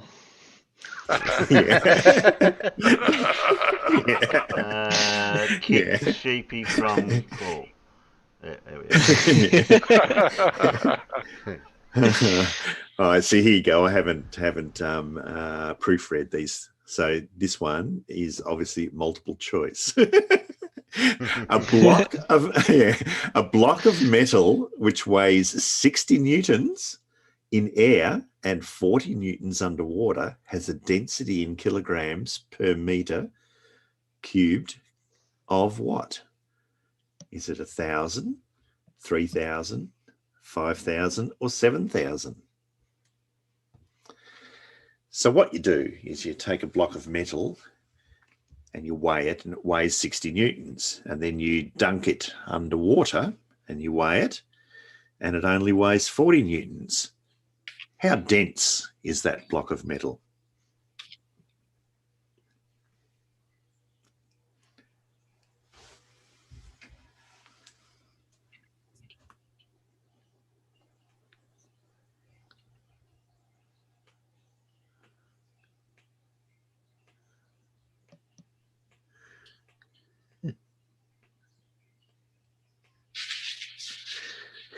I'm thinking it's that one, but I don't know why. I can say why I thought of that one, but that's probably not right. What do you know about buoyancy, Terry? Do you know anything about buoyancy? No, I haven't learnt enough about it yet. Do you know anything about buoyancy? Things can float depending on their displacement. Yeah, so why do things weigh less underwater? The water pressure pushing back up on it compared to the amount of gravitational force pulling it down? Well, things weigh less underwater because you have a pressure difference between the top of the object and the bottom of the object, because there's a pressure gradient in the water, right? So because there's a higher pressure at the bottom of the object than there is at the top of the object, you get this force pushing upwards on the object, which is called the buoyant force. And it turns out that the buoyant force is directly proportional to the volume of the water displaced by the object and the density of that water. Okay, so it depends on how much volume is displaced, what the buoyant force is. So here we can say that the buoyant force must be 20 newtons upwards, because if it weighs 60 newtons in air, but it only weighs 40 newtons underwater, that means there's an upwards force of 20 newtons acting on it. So the buoyant force is 20 newtons. So that means that the equivalent volume of water to the metal object must weigh 20 newtons.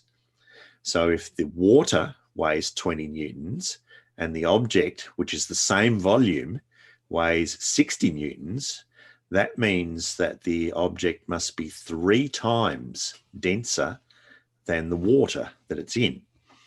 And so because we all know that water weighs 1,000 kilograms per cubic meter, that would mean that the object weighs 3,000 kilograms per cubic meter. That's why I went for A, because I knew that. Yeah. I knew the 1,000 thing for that. So I didn't The key there is knowing. It's a pretty tricky question, this one. It means that you have to recognise that there's a 20 Newton buoyancy force, which is equivalent to the volume of the water displaced, you know. And you have to also know what the density of water is. So the correct answer there was B, 3,000 newtons. I knew it was to do with the displacement and a few other things, but I missed out on something there. Yeah. Just vote for all of them like I did. That's simple. What's that? Yeah. You can't go wrong doing that. Yeah. Okay, question 6. Here's a longer one. Right. Oh. Okay. How well do you know your history? Who's that making background noises? Oh, that's probably Sheepy's printer. No? No, it's finished. Oh, okay. I'll mute. Maybe that'll help.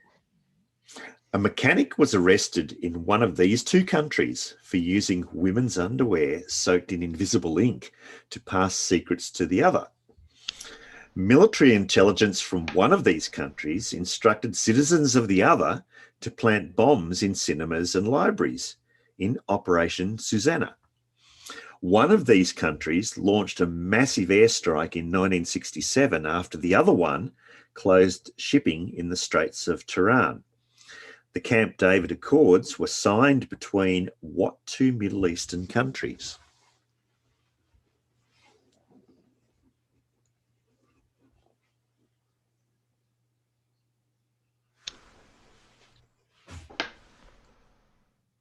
Oh.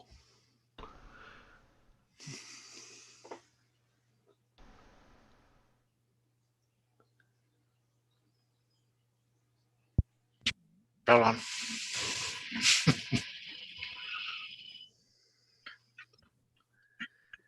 We've got some good answers on the internal chat. No, Dora, it's not Iran and Iraq.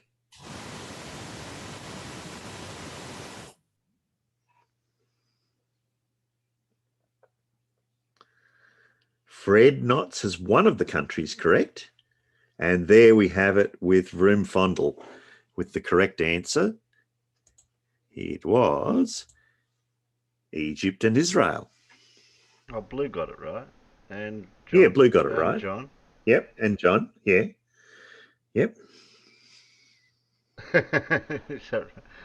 Is that what you think is in blue? Yeah. Okay. Here's a biology question for you. An individual with 3 X chromosomes is likely to be what? You've got a choice between a clinically normal female, an abnormal female, a Turner's individual, or a Klinefelter's individual. So someone with 3 X chromosomes. Apparently it's more common than you think. They say about 1 in every 1,000 women has this.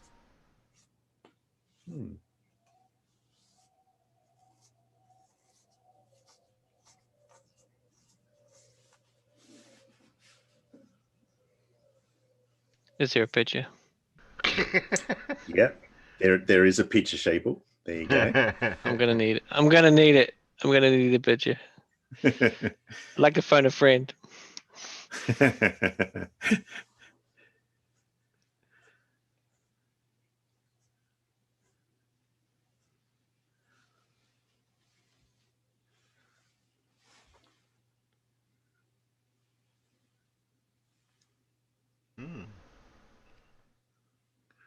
So you're saying it's in the type of answer then? That one. Well, so what did you choose, Terry?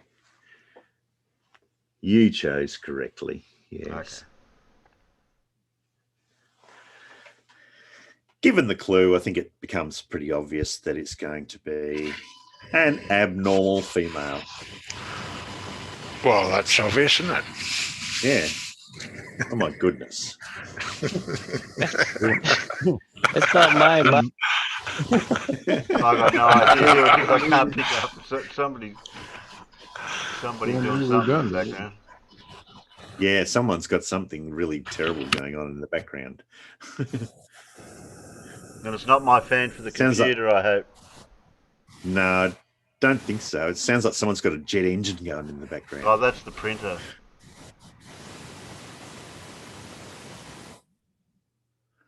I'm muted when that's happening. I'm muted when that's happening. Can't blame me anymore. Hey, John, you got the washing going? Hang on. How's that? Yeah, that's. I think it's John. Is it? Oh, it's not happening. Not happening now, though. So, were you doing the vacuuming or something, John? Oh, must have been.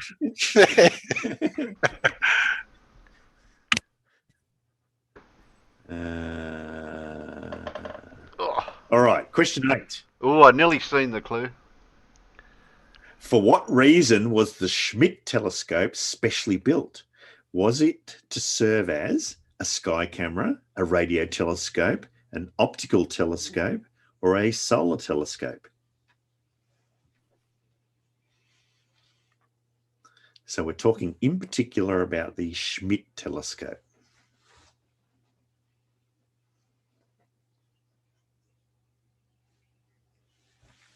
Okay.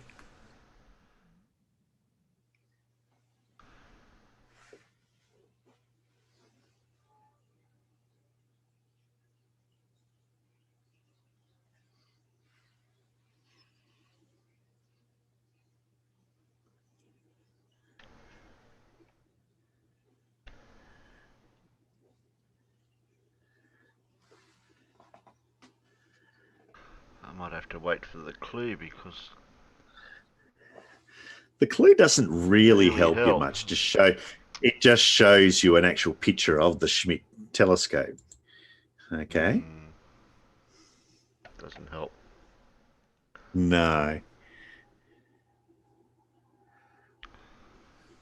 Well, it's looking up. It's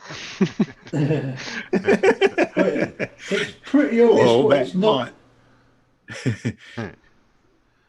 What's that? It's not a radio telescope. Radio telescope. It's not a radio. Yeah, it's not a radio telescope. Not a radio telescope. It's not a camera. Definitely not. Yeah. It was specifically designed to be something. Oh, damn it. Did you already guess? No, man. I'm changing my answer. You can't do that. You're not allowed to. I have to. I have to.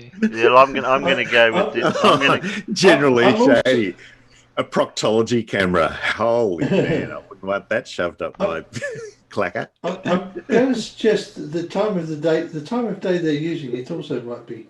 Yeah, that's why. I gave my answer. I was like, wait a minute. Yeah, that's what I deduced it that way too. Once we thought through it. Yeah. I mean, pretty much most telescopes are optical telescopes, aren't they? Yep, exactly. Right. Yeah. So the Schmidt telescope wasn't designed just to be an optical telescope. It was actually designed to be a sky camera. Yeah, that's why it's in the daytime, not in the night. Yeah. I got it wrong anyway. Yeah, I got it wrong anyway. I thought it was a solar telescope. No. Yeah. Actually, that makes no sense. You don't look at the sun with the camera. Why would you do it with a telescope? Oh, I should really think about these things. Yeah. It is 1:45 in the morning, but I'm just an idiot. There's no excuse. Well, it's 11:45 here, so it's getting late here too. Yeah. All right, number 9. Number 9, yeah, okay. In biology, what is the word used to describe the appearance of an individual without regard to its hereditary constitution? Mong. Mong.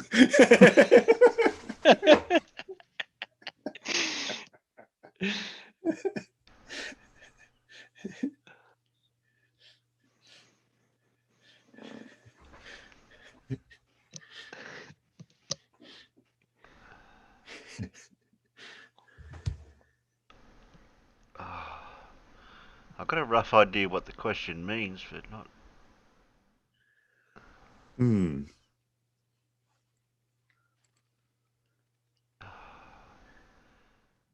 Give you a hint. It starts with P. Oh, okay. Oh. Starts with P. Maybe. And it's very similar sounding to the one that starts with G, but it's not the one that starts with G, it's the one that starts with P. Learn to spell.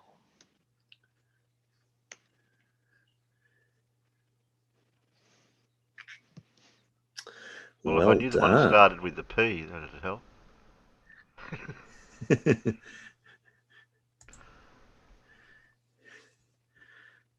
Oh, okay. Yeah. Now you should know, Terry.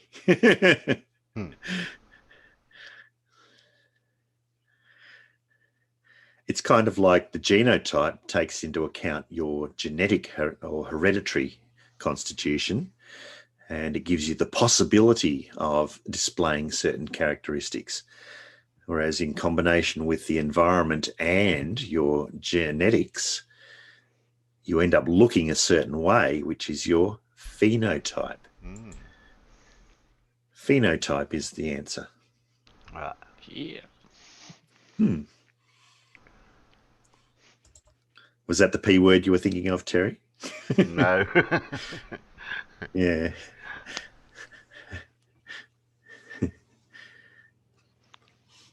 Question 10, last one. Okay. When the difference in the temperature of the wet bulb thermometer and the dry bulb thermometer is large, what does it indicate about the air? So you know how you've got those thermometers in weather stations. One's a wet bulb thermometer and one's a dry bulb thermometer, and they have different readings. If the difference in those two readings is big, what does that mean about the air? Does it mean it's very dry, or it's nearly saturated, or it's warm, or it's cold?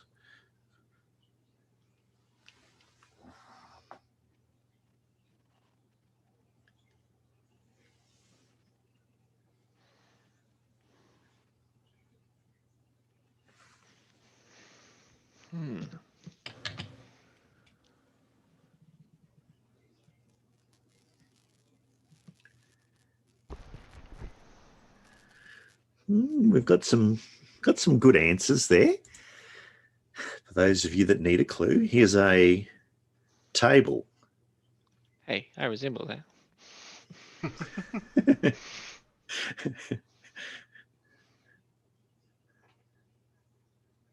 Not the kind of table you'd eat your dinner on, but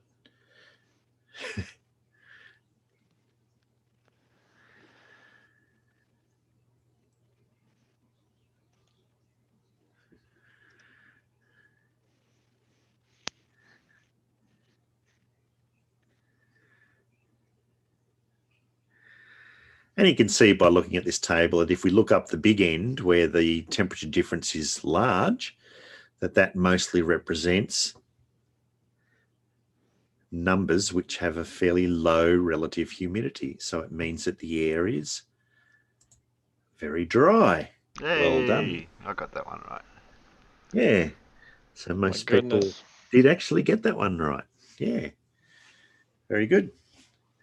And there you go.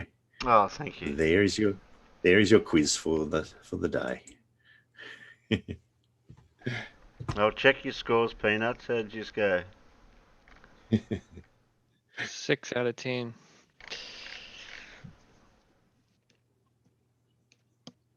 Yeah, I don't like getting him like just at a guess. I like to be able to get him to actually know the answer.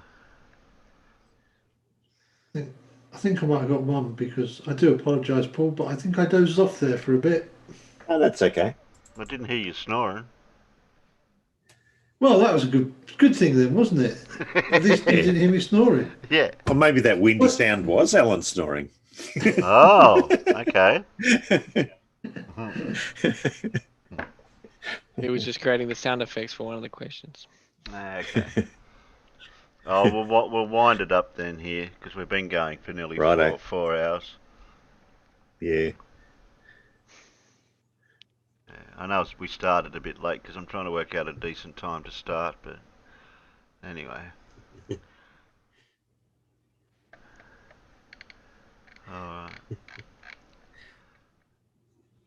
So no one's got any news or anything that's happening? Want to shield your channels or things? Nah. Nothing? No, not at the moment. Okay. I'm working on a video to try to help Bob and Odell understand how the inverse square law works. Good luck with that, Conquest. Well, what does Bob think about the inverse square law? He continues to make a mess out of that. Oh. Apparently, these people don't understand the concept of an isotropic point source. Ah. And guess who turned up late for the party? Dean. Who? Oh, Dean. Right. Bit late, mate. Oh man, it's good to see him. I know, I hadn't seen him for ages. around Discord at all. I'm glad to see you're okay. Yeah. Yeah.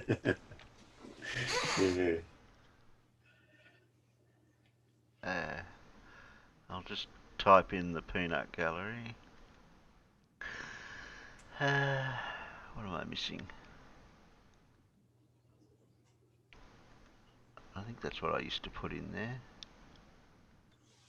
Don't forget the thumbs up, thumbs down, all that stuff. How many No thumbs doubt. should I get? I should get at least 20 thumbs. Oh, I got 28 Got thumbs. 29. Okay, that's not too bad. Thanks, Peanuts. Oh, thanks, panel. Thanks, Blue. Thanks, John. Thanks, Sheepy. Thanks, Paul. Thanks, Alan. Yeah. Oh, I don't have to thank Alan anymore. Not on his channel. Well, at least I was here. At least I was here for most of it. Yeah.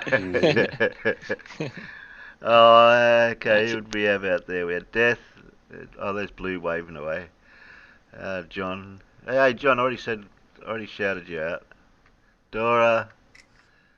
And Dean. Yes. You'll have to join in one night, Dean. Wednesdays and Saturdays. Shady, Dora, Fondle. Who am I missing? I think Carl was there earlier. Dora, Lemon Smish Smish. We know who that is. Do we? Yeah, I know who that is. I know who Probably Lemon Peter. Smish Smish is. We got extra large. Fred's was out there. It's really a scientific smushing, though, dearie.